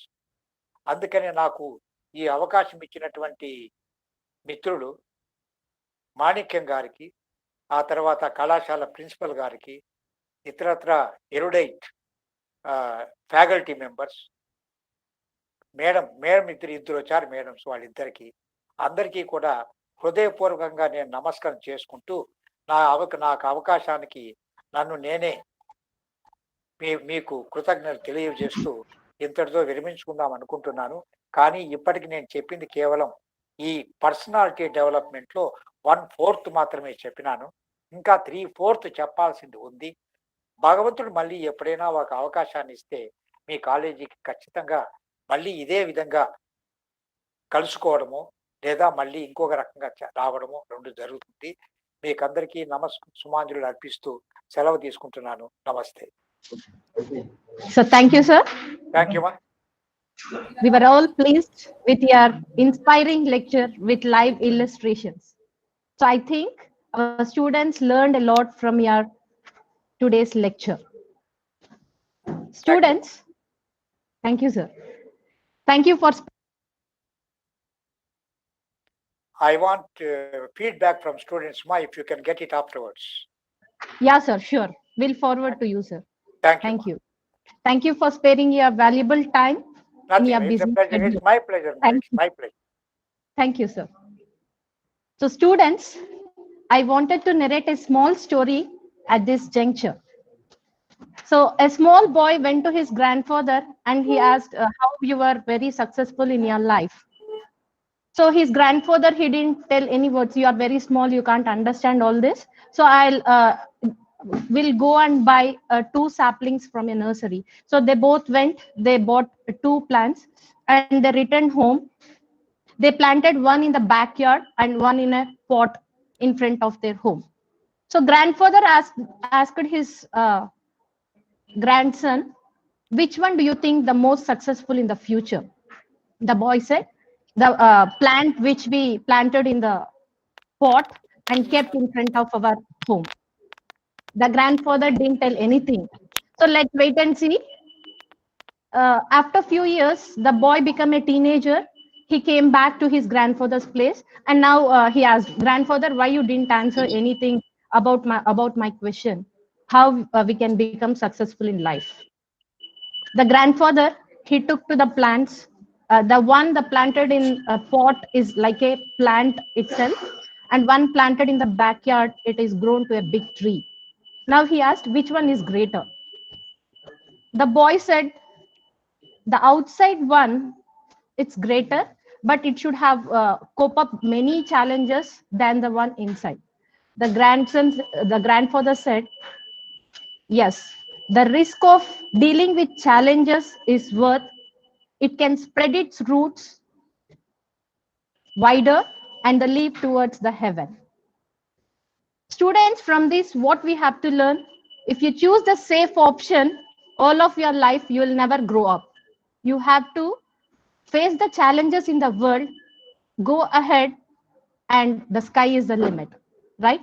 So from today's session, from sir's speech, We learned how to be a strong determination, how to be self-confident, how to be positive as a proton, how to be more passionate about your work, how to handle your emotions with care, and many more.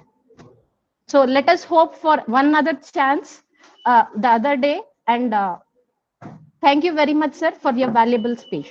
Now, I request our in-charge principal and lecturer in physics, Venkatramanan, sir, to give his vote of thanks. So good morning all.